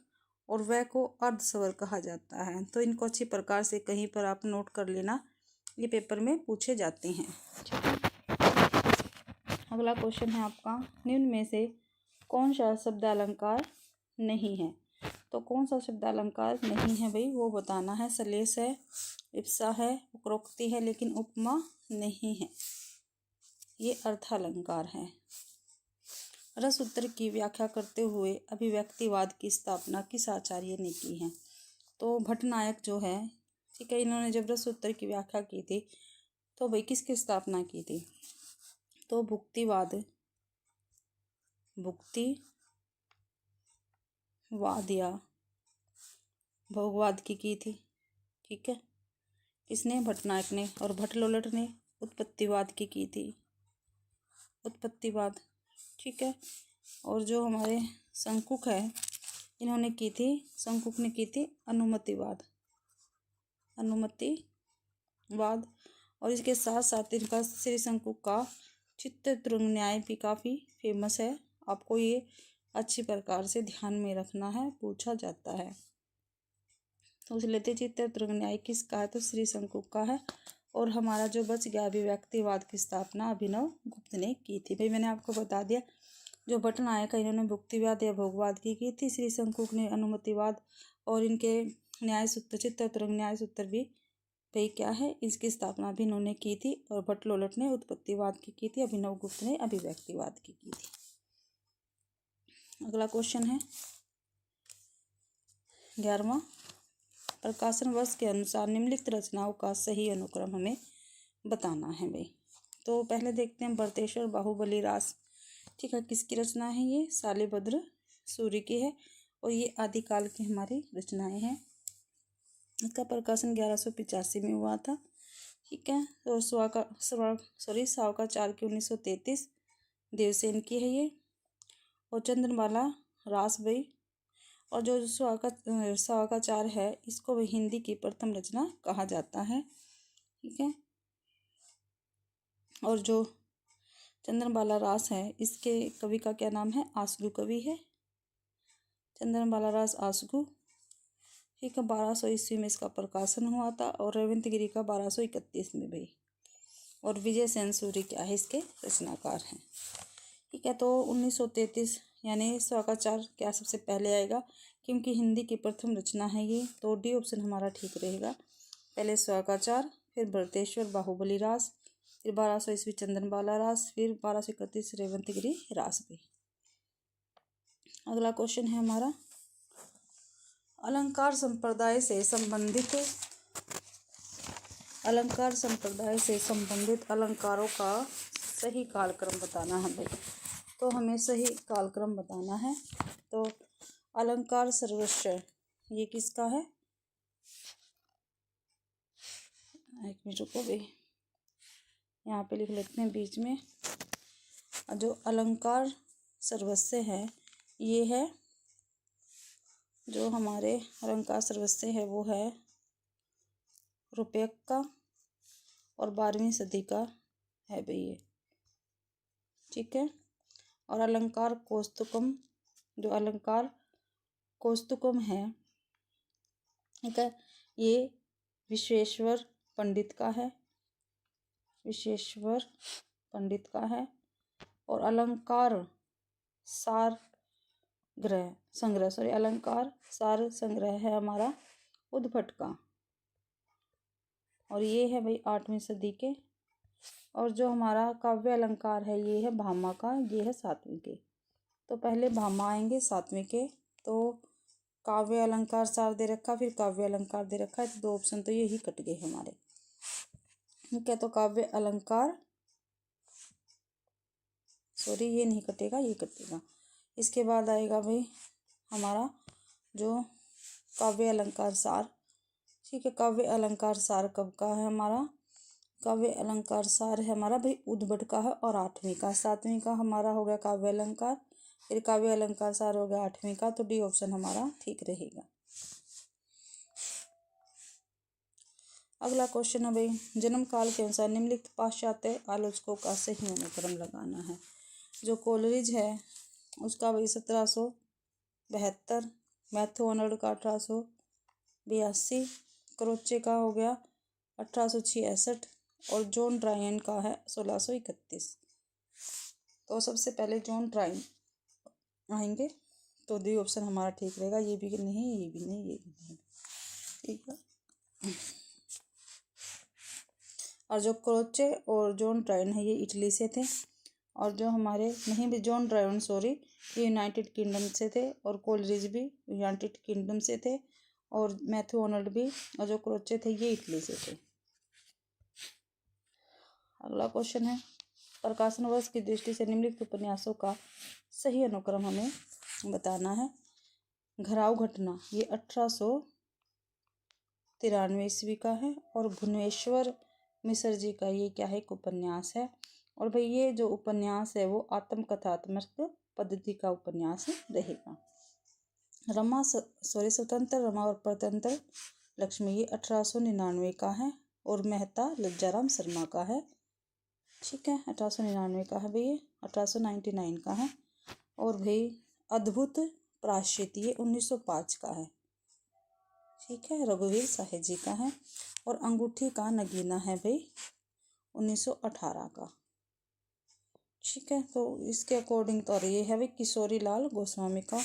इसके अकॉर्डिंग तो हमारा पहला ही ऑप्शन क्या है, ठीक होता है। जो घराव घटना वो पहले आएगी 1893 में, फिर स्वतंत्र रमा और परतंत्र लक्ष्मी 1899 में, अद्भुत प्रायश्चित 1905 में, अंगूठी का नगीना 1918 में। तो ये ऑप्शन हमारा ठीक रहेगा भाई, ठीक है। अगला क्वेश्चन है हमारा 15वां, प्रकाशन वर्ष के अनुसार निम्नलिखित आत्मकथाओं का सही अनुक्रम। जो हमारे पास आत्मकथाएं दे रखी है उनका हमें सही अनुक्रम बताना है। अपने अपने पिंजरे, झूठन, मुर्दैया, शिकंजे का दर्द। पहली बात तो ये भाई जितनी भी आत्मकथाएं दे रखी है दलित आत्मकथा है, ठीक है। तो अपने अपने पिंजरे है ये 1995 की है आत्मकथा, और किसकी है, मोहन दास नेमिशराय की है। किसकी, मोहन दास नेमिशराय की है। और जो झूठन है ये 1997 की है भाई, और किसकी है ये, ओम प्रकाश वाल्मीकि की है। मुर्दैया है 2010 की, और ये किसकी है, तुलसी राम की है। और शिकंजे का दर्द है 2011 की, ये है सुशीला टकभोरे की। तो इसके अकॉर्डिंग तो हमारा पहला ही ऑप्शन ठीक है। अपने अपने पिंजरे 1995 में, झूठन 1997 में, मुर्दैया 2010 में, शिकंजे का दर्द 2011 में भाई, ठीक है। अगला क्वेश्चन है, प्रकाशन वर्ष के अनुसार फणीश्वर नाथ रेणु के उपन्यासों का सही अनुक्रम क्या है, ठीक है। किसका पूछ रखा, फणीश्वर नाथ जी के है, जो इनके उपन्यास पूछ रखे हैं, इनका सही अनुक्रम में हमें लगाना है। तो मेलाचल 1954, प्रति परिकथा 1957 में होगी, दृक्तपा है 1964 में, और जुलूस है वो 1965 में भाई, ठीक है। तो इसके अकॉर्डिंग तो पहला ही ऑप्शन हमारा ठीक रहेगा। 1954 में मेलाचल, प्रति परिकथा 1957, दृक्तपा 1964, जुलूस 1965, ये ऑप्शन ठीक रहेगा। प्रकाशन वर्ष के अनुसार निम्नलिखित कहानी संग्रह का सही अनुक्रम बताना है। तो कहानी संग्रह दे रखे हैं, इनका सही अनुक्रम बताना है। देखो भाई, जो सप्तमी के बच्चे हैं वो है राहुल सांस्कृत्यायन की, ठीक है। किसकी है, राहुल सांस्कृत्यायन की है। मेरे को इसका भाई प्रकाशन वर्ष नहीं मिला, मैंने गूगल वगैरह पे भी सर्च किया है। अगर किसी बच्चे को पता है तो प्लीज़ मुझे कमेंट में ज़रूर बताना। और जो फांसी है वो 1929 की है, और किसकी है, जिनेंद्र की है। बिखरे मोती 1932, ठीक है, और किसकी है, सुभद्रा कुमारी चौहान की। और जो दो बाघ है वो है भगवती चरण वर्मा की, ठीक है। दो के इनका मेरे को प्रकाशन वर्ष नहीं मिला है। और देखो इनके अकॉर्डिंग फांसी और बिखरे मोती, ठीक है, यही क्या है, हमारे दोनों ठीक होते हैं। डी ऑप्शन हमारा ठीक रहेगा, आंसर में ही डी ऑप्शन है इसमें, ठीक है, ये ठीक रहेगा। लेकिन सप्तमी के बच्चे और दो बाघ जो प्रकाशन वर्ष मेरे को नहीं मिला भाई। किसी भी बच्चे को अगर पता है तो प्लीज़ कमेंट में मुझे ज़रूर बताना। जिससे भाई और भी बच्चों को पता चल जाए और मुझे भी। जन्म काल के अनुसार निम्नलिखित कवियों का सही अनुक्रम हमें बताना है। भाई जन्म काल के अनुसार हमें जितने भी कवि दे रखे हैं उनका अनुक्रम हमें बताना है। तो सोहनलाल द्विवेदी है, इनका जन्म है भाई 1906 ईस्वी में। कब भाई? सॉरी 1895 आएगा, 1895 में। अरे सियाराम शरण का था वो तो, एक मिनट रुको। सोहनलाल द्विवेदी का है 1906 में, ठीक है। श्याम नारायण जो पांडे है इनका है 1907 में। और जो रामधारी सिंह दिनकर है इनका है 8 में, 1908 में, ठीक है। और सियाराम शरण है इनका 1895 में भाई, ठीक है। तो पहले क्या आएगा? सियाराम शरणगुप्त 1895 में, ठीक है। फिर सोहनलाल, फिर श्याम नारायण, फिर रामधारी सिंह दिनकर। तो सियाराम शरण भाई 1 में ही है सबसे पहले, सी में। फिर सोहनलाल द्विवेदी, श्याम नारायण पांडे, रामधारी सिंह दिनकर लास्ट में। सी ऑप्शन हमारा ठीक रहेगा। देखो सियाराम शरणगुप्त का कितना है? 1895, ठीक है। सोहनलाल द्विवेदी का 1906, इनका 7 और इनका 8। रामधारी सिंह दिनकर का 1908, 1907, ठीक है। अगला है क्या भाई? डायरी है, इनका प्रकाशन वर्ष हमें बताना है। तो पहली है मेरी कॉलेज डायरी, ये है धीरेन्द्र वर्मा की 1954 की। फिर है भाई प्रवासी की डायरी, ये है बच्चन साहब की 1971 की। देननी का मुझको प्रकाशन वर्ष नहीं पता, ठीक है। और डायरी के पन्ने ये 1931 की है, किसके भाई? घनश्याम दास बिड़ला के, ठीक है। तो भाई देखो इसके अकॉर्डिंग तो हमारा जो डायरी के पन्ने हैं वो सेकंड पे आएगा, पहले आना चाहिए इसके अकॉर्डिंग, लेकिन देने का हमें पता नहीं है। तो इससे हम करते हैं, 1 मिनट रुको। तो 1931 किस में आया हुआ पहले? डायरी के कुछ पन्ने, तो पहले ये नहीं भैया, तो 1931 इसमें है। मेरी कॉलेज यात्रा 1954 इसमें है। प्रवासी की डायरी इसमें है। सी ऑप्शन ठीक रहेगा। देननी नहीं पता, यानी इनसे सबसे पहले दिनी आएगी। तो आप इसको देख के मेरे को बता देना, सी ऑप्शन हमारा ठीक रहेगा। अगला है प्रकाशन वर्ष के अनुसार निम्नलिखित पत्र पत्रिकाओं का सही अनुक्रम। जो पत्र पत्रिकाएं हैं उनका सही अनुक्रम हमें बताना है भाई।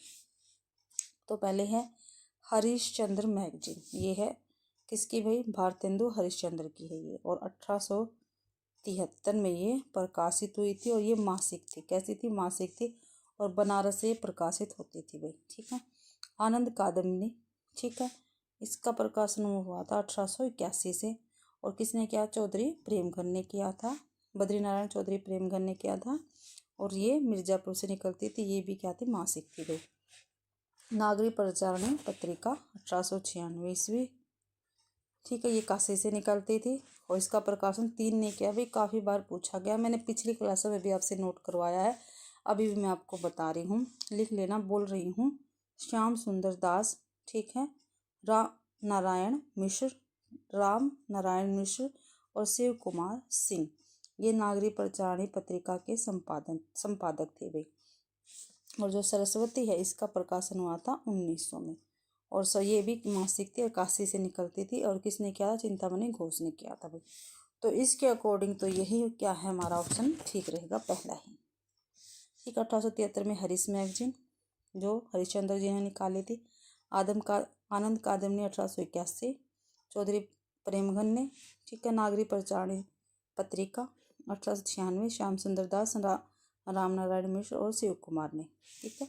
और सरस्वती 1900 में, इसमें चिंतामणि घोष ने। तो ये ऑप्शन हमारा ठीक रहेगा। 21वां क्वेश्चन है आज की क्लास का अपना, हिंदी साहित्य का इतिहास सर्वप्रथम किस भाषा में लिखा गया? जो हिंदी साहित्य का इतिहास था हमारा वो सबसे पहले किस भाषा में लिखा गया था? अंग्रेजी में, हिंदी में, फ्रेंच में या जर्मन में? तो फ्रेंच भाषा में लिखा गया था भैया, ठीक है। अगली हमारे पास एक काव्य पंक्ति है, 22वां क्वेश्चन है, पंडित शैलसंत बखाणियाय देहि बुध बसंत न जानिए, इस काव्य पंक्ति के रचनाकार कौन है? तो सरप्पा है, कणप्पा है, सबरप्पा है, नागार्जुन है। तो सहप्पा है भाई। इस पंक्ति के रचनाकार। अगला क्वेश्चन है, काफ़ी फेमस कथन है ये, काफ़ी बार पेपर में पूछा गया है। ठीक है, आध्यात्मिक रंग के चश्मे आजकल बहुत सस्ते हो गए हैं। आचार्य शुक्ल ने, ठीक है, आचार्य शुक्ल का यह कथन निम्नलिखित में से किस कवि के संबंध में है। देखो, इतना भी पूछा जाता है, आध्यात्मिक रंग के चश्मे आजकल बहुत सस्ते हो गए हैं, यहाँ से लेके यहाँ तक, तो ये किसका कथन है। तो आप सभी को पता चला किसका है, आचार्य शुक्ल जी का है। ठीक है, और आचार्य शुक्ल जी ने यह कथन किसके विषय में कहा है, बिहारी के, विद्यापति के, मोतीराम के या भिखारीदास के। तो ये विद्यापति के बारे में कहा है आचार्य शुक्ल जी ने। अगला क्वेश्चन है, मैथिली हिंदी, ठीक है, जो मैथिली हिंदी है, मैथिली भाषा हिंदी में रचित गद्य की पहली पुस्तक कौन सी है। भाई, मैथिली भाषा में रचित हिंदी गद्य की पहली पुस्तक इसमें पूछा है, तो कौन सी है। उक्ति व्याकरण, तो ये तो एक व्याकरण ग्रंथ है। ठीक है, राउल बेल, ये क्या है, शिलांकित ग्रंथ है। ठीक है, और हिंदी भाषा का इसको नखशिक परंपरा का आरंभिक ग्रंथ भी कहा गया, और ये चंपू काव्य है। ठीक है, तो वर्ण रत्नाकर, यही क्या है, मैथिली भाषा में रचित हिंदी की पहली गद्य पुस्तक है। भाई, बी ऑप्शन ठीक रहेगा हमारा। अगला है, राजमती, जो राजमती है, ठीक है, इनमें से किस काव्य कृति की नायिका है। जो राजमती है भाई, वो इनमें से किस काव्य कृति की नायिका है। तो कीर्तिलता की, नहीं भाई। ठीक है, कीर्तिलता में क्या है, कीर्तिलता जो कीर्ति पताका, ये विद्यापति की है। ठीक है, और इसमें क्या है, राजा शिव सिंह है। ठीक है, कौन है नायक, कौन है, राजा शिव सिंह है, शिव सिंह, और इनकी पत्नी है लक्ष्मा, इनका वर्ण हुआ है। ठीक है, लक्ष्मा देवी का। कीर्तिलता में आलाखंड में संयोगता है और बेला है भाई नायिका, इसका मेरे को पता नहीं है, और इस क्वेश्चन का आंसर हमारा सी बिसलदेव रासो, राजमती क्या है, इस काव्य की नायिका। अगला है, शाश्वती डायरी के लेखक, जो शाश्वती डायरी है उसके लेखक कौन है। तो ये क्या है, दिनकर की डायरी है। क्या भाई, दिनकर की डायरी है। और बच्चन की कौन सी है, प्रवासी की, सॉरी भाई, ये दिनकर की नहीं है, सॉरी भाई, शाश्वती डायरी आगे की है, किसकी है, आगे की है। ठीक है, और दिनकर की कौन सी है, दिनकर की डायरी, इन्हीं के नाम से है, दिनकर की डायरी। और बच्चन की कौन सी है, हरिवंश राय बच्चन की प्रवासी की डायरी, प्रवासी की डायरी। ठीक है, और जो रघुवीर साहे है, ठीक है, हमारे पास रघुवीर साहे जी है, इनकी है दिल्ली मेरा, जो दिल्ली है वो दिल्ली मेरा परदेश। ठीक है, ये इनकी डायरी है रघुवीर साहे की। ठीक है, अगला क्वेश्चन है हमारा भाई, निम्नलिखित काव्य कृतियों में से किसकी रचना मीराबाई ने नहीं की। नीचे भी काव्य कृतियाँ दे रखकर पूछ रखा भाई मीराबाई की इनमें से कौन सी रचना नहीं है, वो हमें बताने हैं। तो भाई देखते हैं, गीत गोविंद इन्हीं की है, राग गोविंद भी इन्हीं की है, नरसिंह जी को मायरा भी इन्हीं की है, लेकिन प्रेम तत्व निरूपण इनकी नहीं है भाई। यही क्या है, हमारे क्वेश्चन का आंसर भी। अगला क्वेश्चन है, रीतिकाल के किस कवि ने अपनी कविता में ऋतुओं और त्योहारों के साथ जीवन को खूबसूरती के साथ मिलाया। काफ़ी बार पेपर में पूछा गया, काफ़ी महत्वपूर्ण क्वेश्चन है ये। ठीक है, क्या रीतिकाल के किस कवि ने अपनी कविताओं में ऋतुओं और त्योहारों के साथ जीवन को खूबसूरती के साथ मिलाया। तो बिहारी ने, घनानंद ने, देव ने, पद्माकर ने। तो पद्माकर क्या इसका आंसर रहेगा भाई। अगला क्वेश्चन है हमारा, निम्नलिखित में से कौन सी रचना देव की नहीं है। तो देव कवि की कौन सी रचना नहीं है।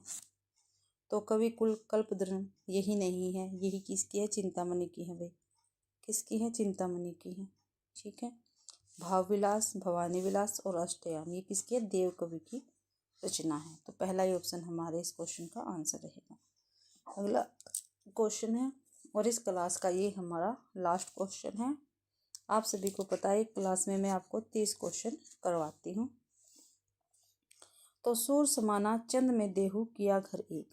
क्या भाई, सूर समाना चंद में देहु किया घर एक, ए यह काव्य पंक्ति किसकी है? तो सूरदास की, कबीरदास की, चंद्रप्रदाय की, जायसे की। तो कबीरदास की ये पंक्ति है भाई।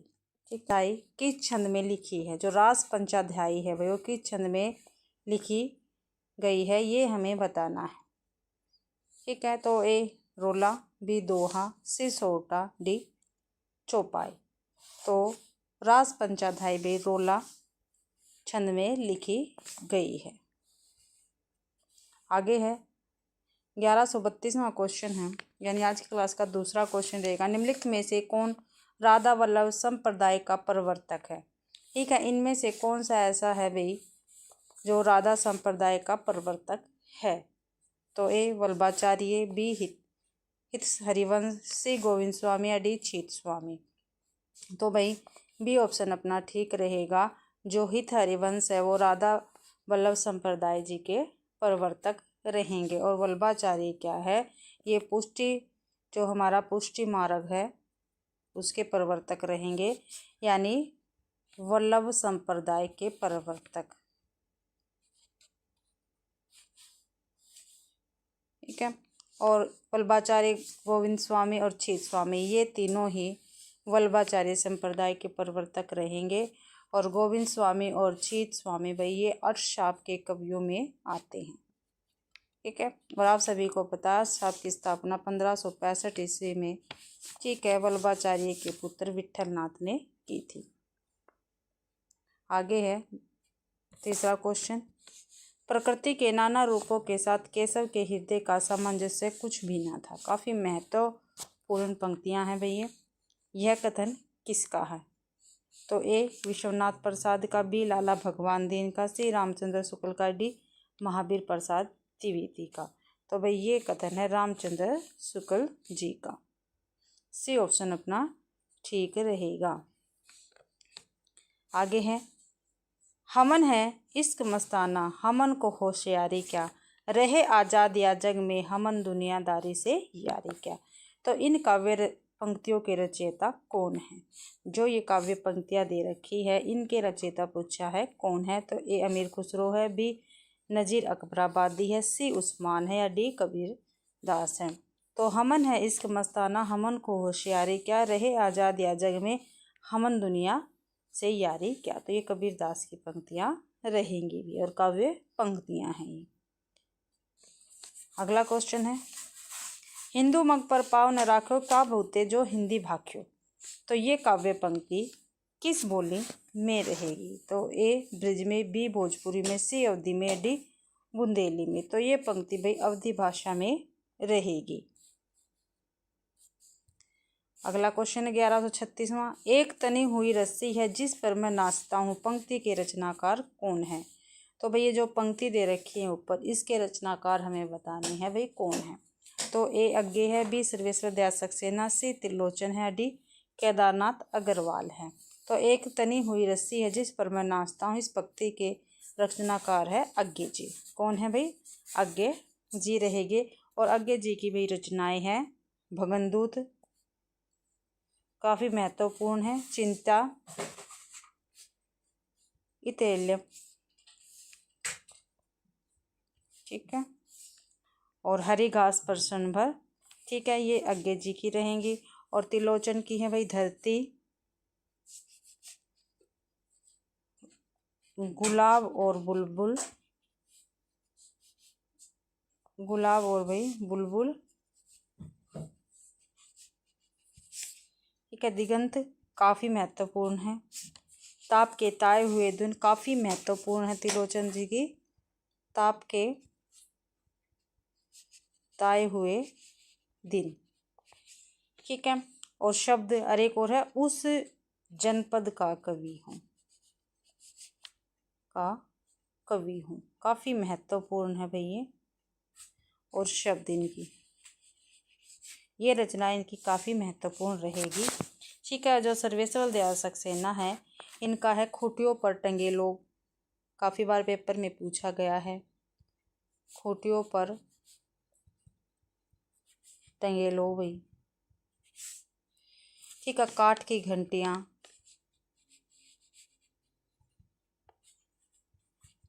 और कुत्तों का मसीहा, ये सर्वेश्वर दयाल सक्सेना की रचनाएं रहेंगी। और जो भाई आगे भी केदारनाथ अग्रवाल की रचनाएं रहेंगी। युग की गंगा, काफ़ी पेपर में पूछी जाती है। युग की गंगा, नींद के बादल, लोक और आलोक भी। ठीक है, ये काफ़ी महत्वपूर्ण रचनाएं रहेंगी केदारनाथ अग्रवाल की। अगला क्वेश्चन है, युग धारा के रचयिता कौन है? जो युग धारा रचना है इसके रचयिता कौन है भाई? तो सुमित्रानंदन पंत है, महादेवी वर्मा है, सी नागार्जुन है, डी केदारनाथ अग्रवाल है। तो भाई सी ऑप्शन अपना ठीक रहेगा। युग धारा के रचयिता कौन है? नागार्जुन रहेंगे। और युग धारा भी इनकी है। और ब्लचनामा काफ़ी बार पेपर में पूछा जाता है। ठीक है, ये भी नागार्जुन की है। रतिनाथ की चाची काफ़ी महत्वपूर्ण है भाई, ये भी रचना पेपर में पूछी जाती है, नागार्जुन की। ठीक है, और सुमित्रानंदन पंत की है रचनाएं ग्राम्या, जो महत्वपूर्ण है वही मैं आपको लिखवा रही हूँ, आप लिख लेना। चिदम्बरा, कला और बूढ़ा चांद भाई, कला और बूढ़ा चांद। ठीक है, ये सुमित्रानंदन पंत की रहेगी। और महादेवी वर्मा की है भाई निहार, रश्मि, नीरजा, सांध्या गीत, यामा और दीपशिखा, ये महादेवी वर्मा की रचनाएं रहेंगी।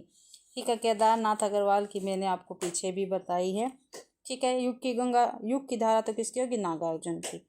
और युग की गंगा किसकी है? केदारनाथ अग्रवाल की। भी तो बच्चे इन्हीं में दो में काफ़ी कंफ्यूज होते हैं। युग की धारा नागार्जुन और युग की गंगा केदारनाथ अग्रवाल। नींद के बादल केदारनाथ अग्रवाल की है वे रचना।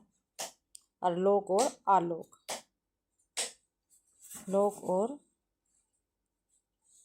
आलोक ये भी केदारनाथ अग्रवाल की ही रहेंगी। आगे है क्वेश्चन अपना, शब्द जादू है मगर क्या यह समर्पण कुछ नहीं? तो ये पंक्तियाँ किस रचनाकार की है?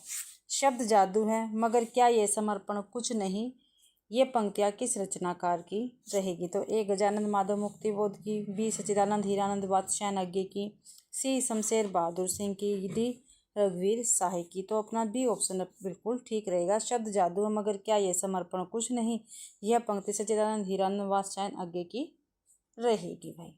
बी ऑप्शन अपना बिल्कुल ठीक रहेगा। और गजानंद माधव मुक्ति बोध की रचनाएं कौन कौन सी है जो पेपर में पूछी जाती है? चांद का मुंह टेढ़ा है, चांद का मुंह टेढ़ा। ठीक है, भूरी भूरी खाक धूल भई, ये भी गजानंद माधव मुक्ति बोध की है। सतह से उठता आदमी, ये भी गजानंद माधव मुक्ति बोध की रचना रहेगी वह। ठीक है, शमशेर बहादुर सिंह की कौन सी है जो काफ़ी महत्वपूर्ण है वही बता रही हूँ। चुका भी नहीं हूँ मैं। ठीक है, टूटी हुई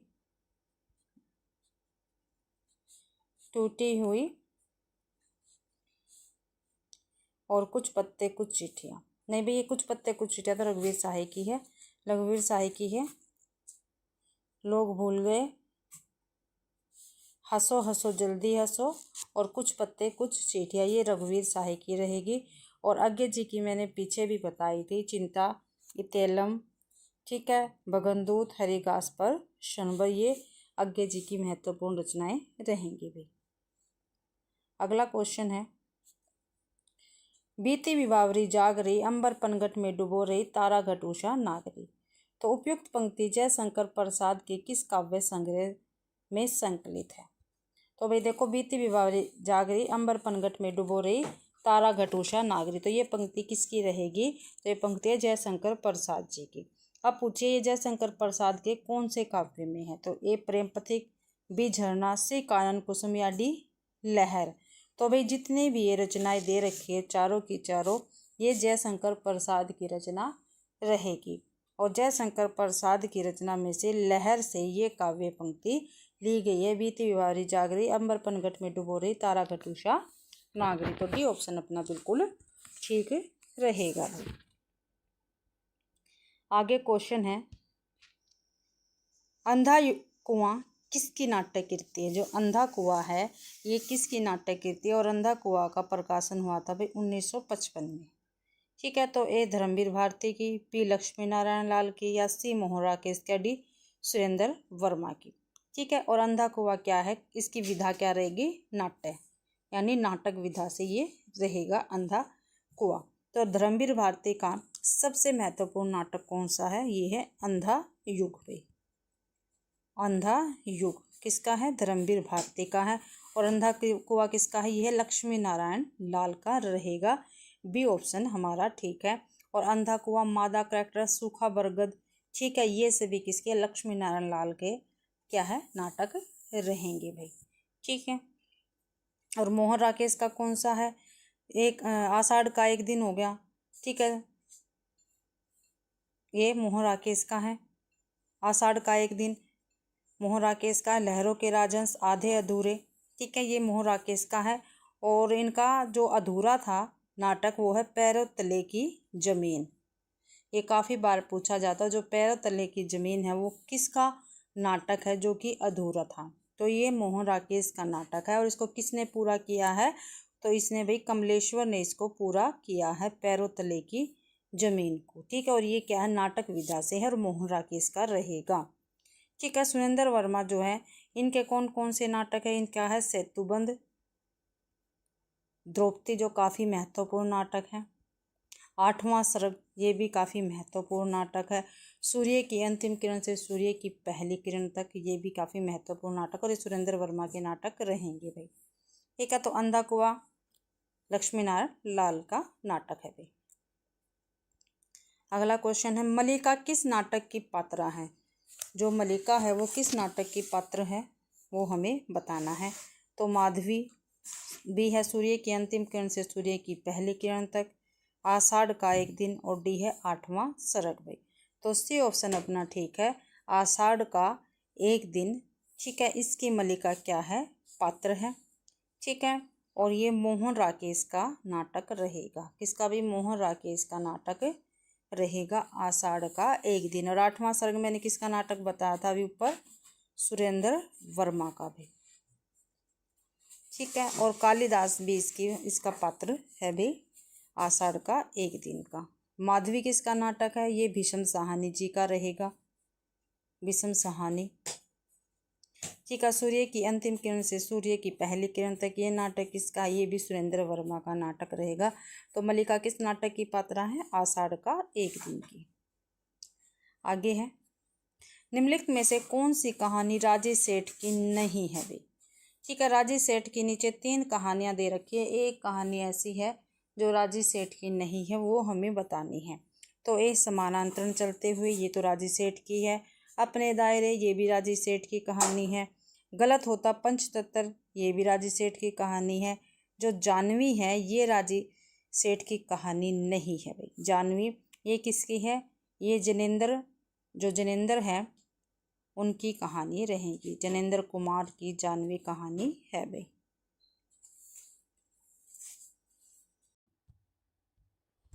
तो अगला क्वेश्चन है, आधा गांव उपन्यास में चित्रित गांव कौन सा है भाई। तो ए गंगोली, बी शिवपालगंज, सी मेरीगंज, या डी बेलारी। तो ए ऑप्शन अपना ठीक रहेगा, आधा गांव उपन्यास में चित्रित गांव है गंगोली भाई। ठीक है, शिवपालगंज किस में है, ये राग दरबारी में है। ठीक है, राग दरबारी उपन्यास जो है उसमें शिवपालगंज चित्रित गांव है, आधा गांव में गंगोली है, और मेला आंचल में मेरीगंज है, मेला आंचल। ठीक है, और बेलारी किस में है, ये गोदान उपन्यास में है, और बेलारी के साथ साथ एक गांव और इसमें दिखाया गया है, स्मेरी। तो अगला क्वेश्चन है 1144वां, महिला पुलिस कर्मियों के जीवन पर आधारित उपन्यास है। तो कौन सा है भाई महिला पुलिस कर्मियों के जीवन पर आधारित उपन्यास? तो ए ग्लोबल गांव का देवता, बी गुना बेगुना, सी मुन्नी मोबाइल, या डी जिंदा मुहावरे। तो गुना बेगुना क्या है? महिला पुलिसकर्मियों के जीवन पर आधारित उपन्यास रहेगा। और ये किसका उपन्यास है? ये भाई मैत्री पुष्पा का उपन्यास है। किसका? मैत्री पुष्पा का। ठीक है। और ग्लोबल गांव का देवता, ये उपन्यास किसका? ये रणेंद्र है उनका ये उपन्यास रहेगा भाई, रणेंद्र का। और इसमें क्या दिखाया गया है, किस पे आधारित है ये?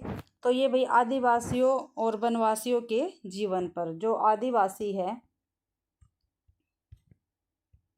आदिवासी और वनवासी, ठीक है, इनके जीवन पर आधारित उपन्यास है भाई।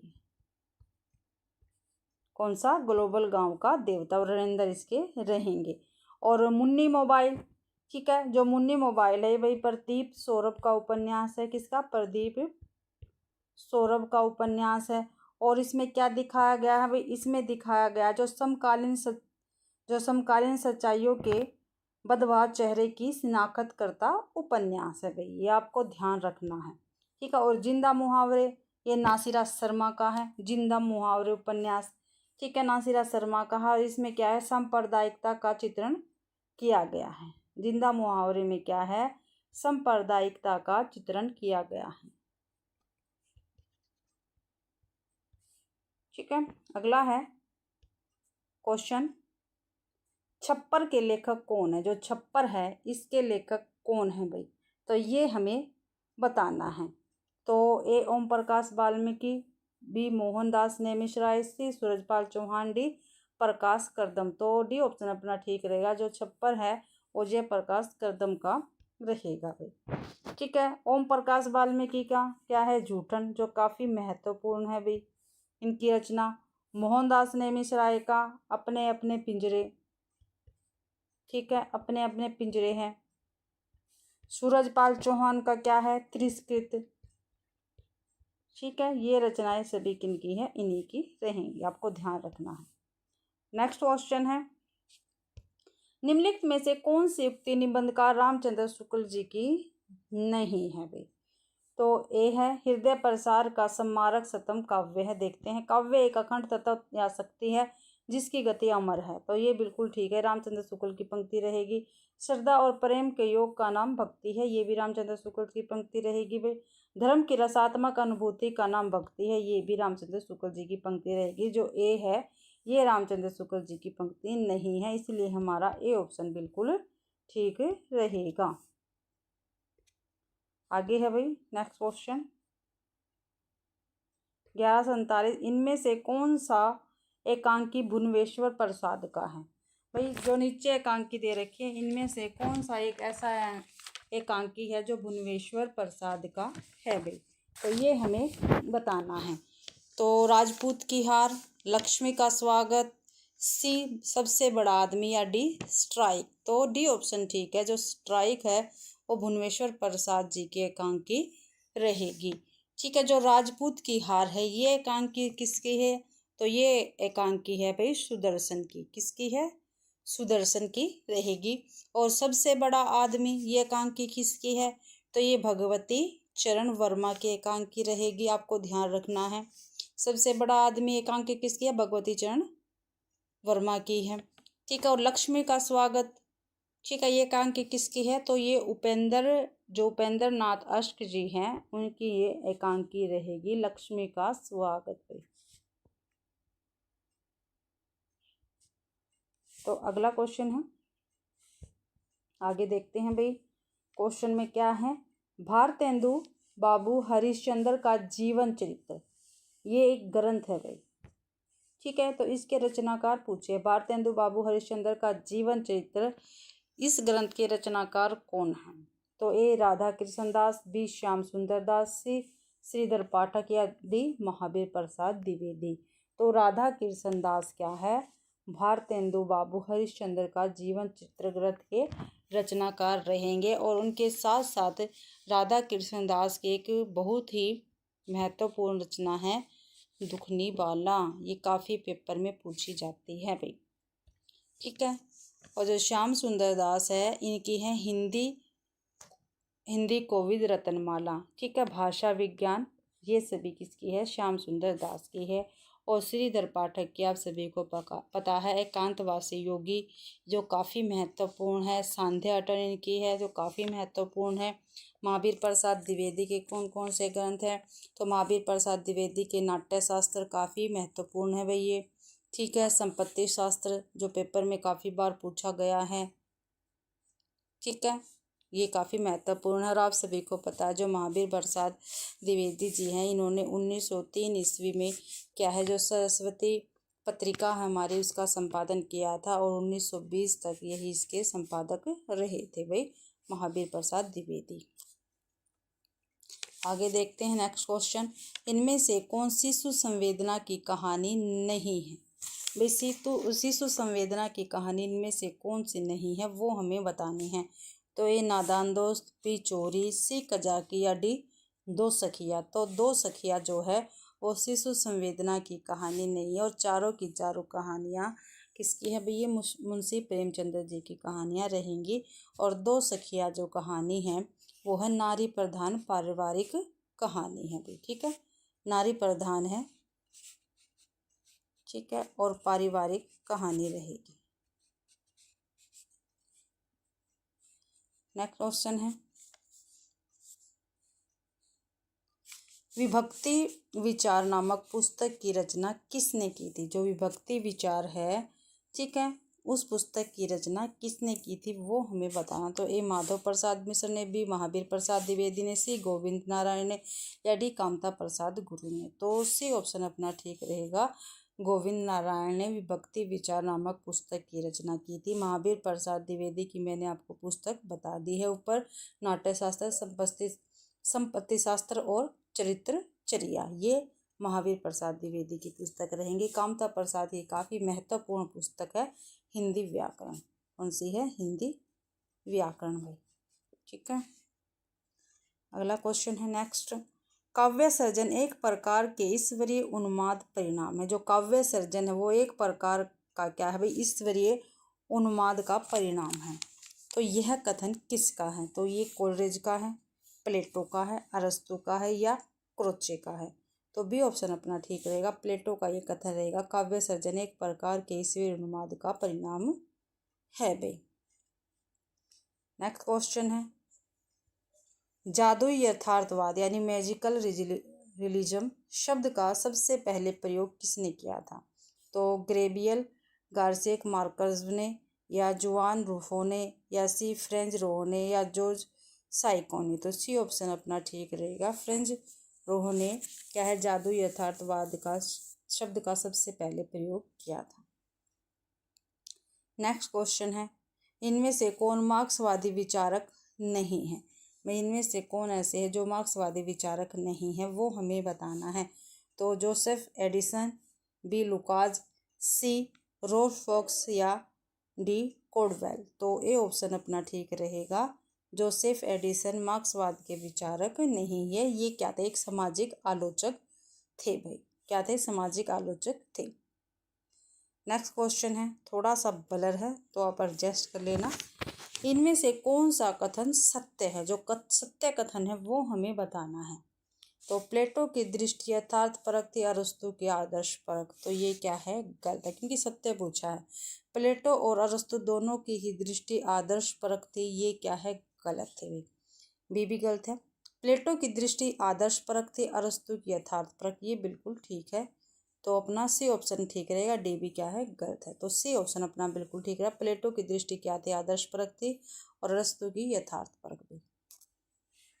आगे है, विरोधों का सामंजस्य कर्म क्षेत्र का सौंदर्य है, किसकी धारणा है?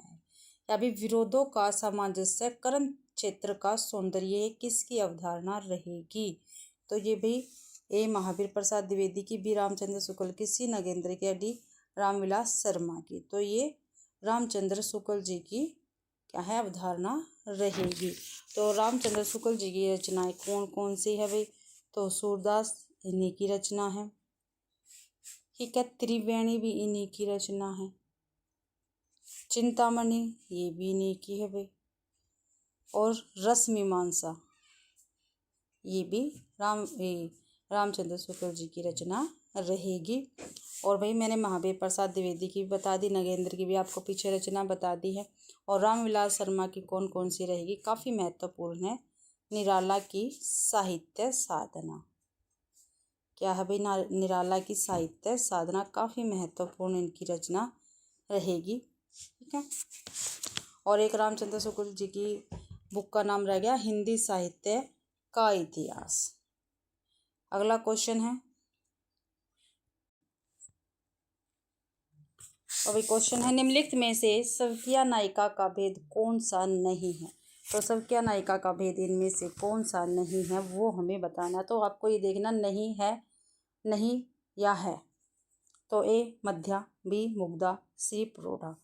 तो डी ऑप्शन ठीक है। वास सज्जा क्या है, ये सवकिया नायिका का भेद नहीं है। मध्या, मुग्धा, प्रोढ़ा ये सवकिया नायिका के भेद रहेंगे। मुग्धा जो है वो, मुग्धा जो नायिका है इसमें काम कम लज्जा अधिक। ठीक है, ये मुग्धा नायिका होगी, इसमें काम कम है और लज्जा अधिक होती है। ठीक है, मुग्धा नायिका है। ठीक है। और मध्या में काम प्लस में लज्जा, ये क्या है, दोनों बराबर रहेंगी इसमें मध्या में। और प्रोढ़ा में काम अधिक लज्जा कम। प्रोढ़ा में क्या है, काम अधिक है और लज्जा कम। ये किस में रहेगी भाई, प्रोढ़ा में रहेगी। तो इस क्वेश्चन का अपना डी ऑप्शन ठीक रहेगा। सवकिया नायिका का भेद नहीं है, कौन सा, ये है वाससज्जा। क्या है, वासक सज्जा, ये सवकिया नायिका का भेद नहीं है भाई। अगला क्वेश्चन है, ध्वनि सिद्धांत के आचार्य है, जो ध्वनि सिद्धांत है इसके आचार्य कौन रहेंगे। तो ए आनंदवर्धन, बी वामन, सी मम्मट या डी विश्वनाथ। तो भाई ध्वनि सिद्धांत के आचार्य हैं हमारे आनंदवर्धन भाई। तो आपको पता है हमारे 6 क्या है संप्रदाय हैं। ठीक है, तो 6 संप्रदाय का मैं नाम बता रही हूँ, आप कहीं पर नोट कर लेना। तो पहला है रस संप्रदाय। ठीक है, इसके प्रवर्तक कौन है, भरत मुनि है। ठीक है, दूसरा है अलंकार संप्रदाय, इसके है भाई भामा। तीसरी है रीति संप्रदाय, इसके है वामन। ठीक है, फिर है ध्वनि संप्रदाय चौथा, इसके हैं आनंदवर्धन।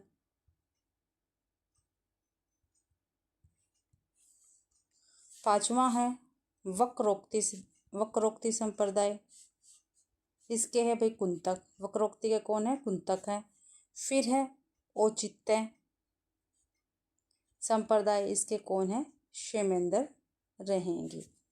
ठीक है, और क्षेमेंद्र की जो पुस्तक है उसका क्या नाम है, औचित्य विचार चर्चा। ठीक है, औचित्य विचार चर्चा क्षेमेंद्र की पुस्तक का नाम है। और कुंतक की पुस्तक का क्या नाम है, वक्रोक्ति जीवितम। क्या है, वक्रोक्ति जीवितम। और आनंदवर्धन की पुस्तक का क्या नाम है, ध्वन्या लोक भाई। क्या है, ध्वन्या लोक। और जो वामन है इनकी पुस्तक का क्या नाम है, काव्य अलंकार सूत्र वृत्ति। काव्य अलंकार सूत्र वृत्ति भाई। ठीक है, और भामा की काव्य अलंकार। ठीक है, और जो भरत मुनि उसकी है नाट्य शास्त्र। अगला क्वेश्चन है, संवेदनशीलता का असाहचर्य यह अवधारणा किसकी है। क्या भाई, संवेदनशीलता का असाहचर्य यह अवधारणा किसकी है। तो आइए रिचर्ड के, जॉर्ज लुकास की है, टी.एस. एलियट की है या F.R. लीविस की है। तो संवेदना का असाहचर्य, तो ये टी.एस. एलियट की अवधारणा रहेगी भाई।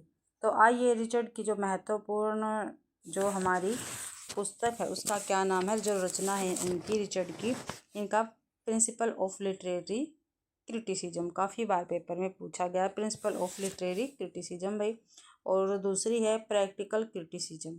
ठीक है, आगे है नेक्स्ट क्वेश्चन अपना, महादेवी वर्मा की किस कृति में जीव जंतुओं और पशु पक्षियों से संबंधित संस्मरण है?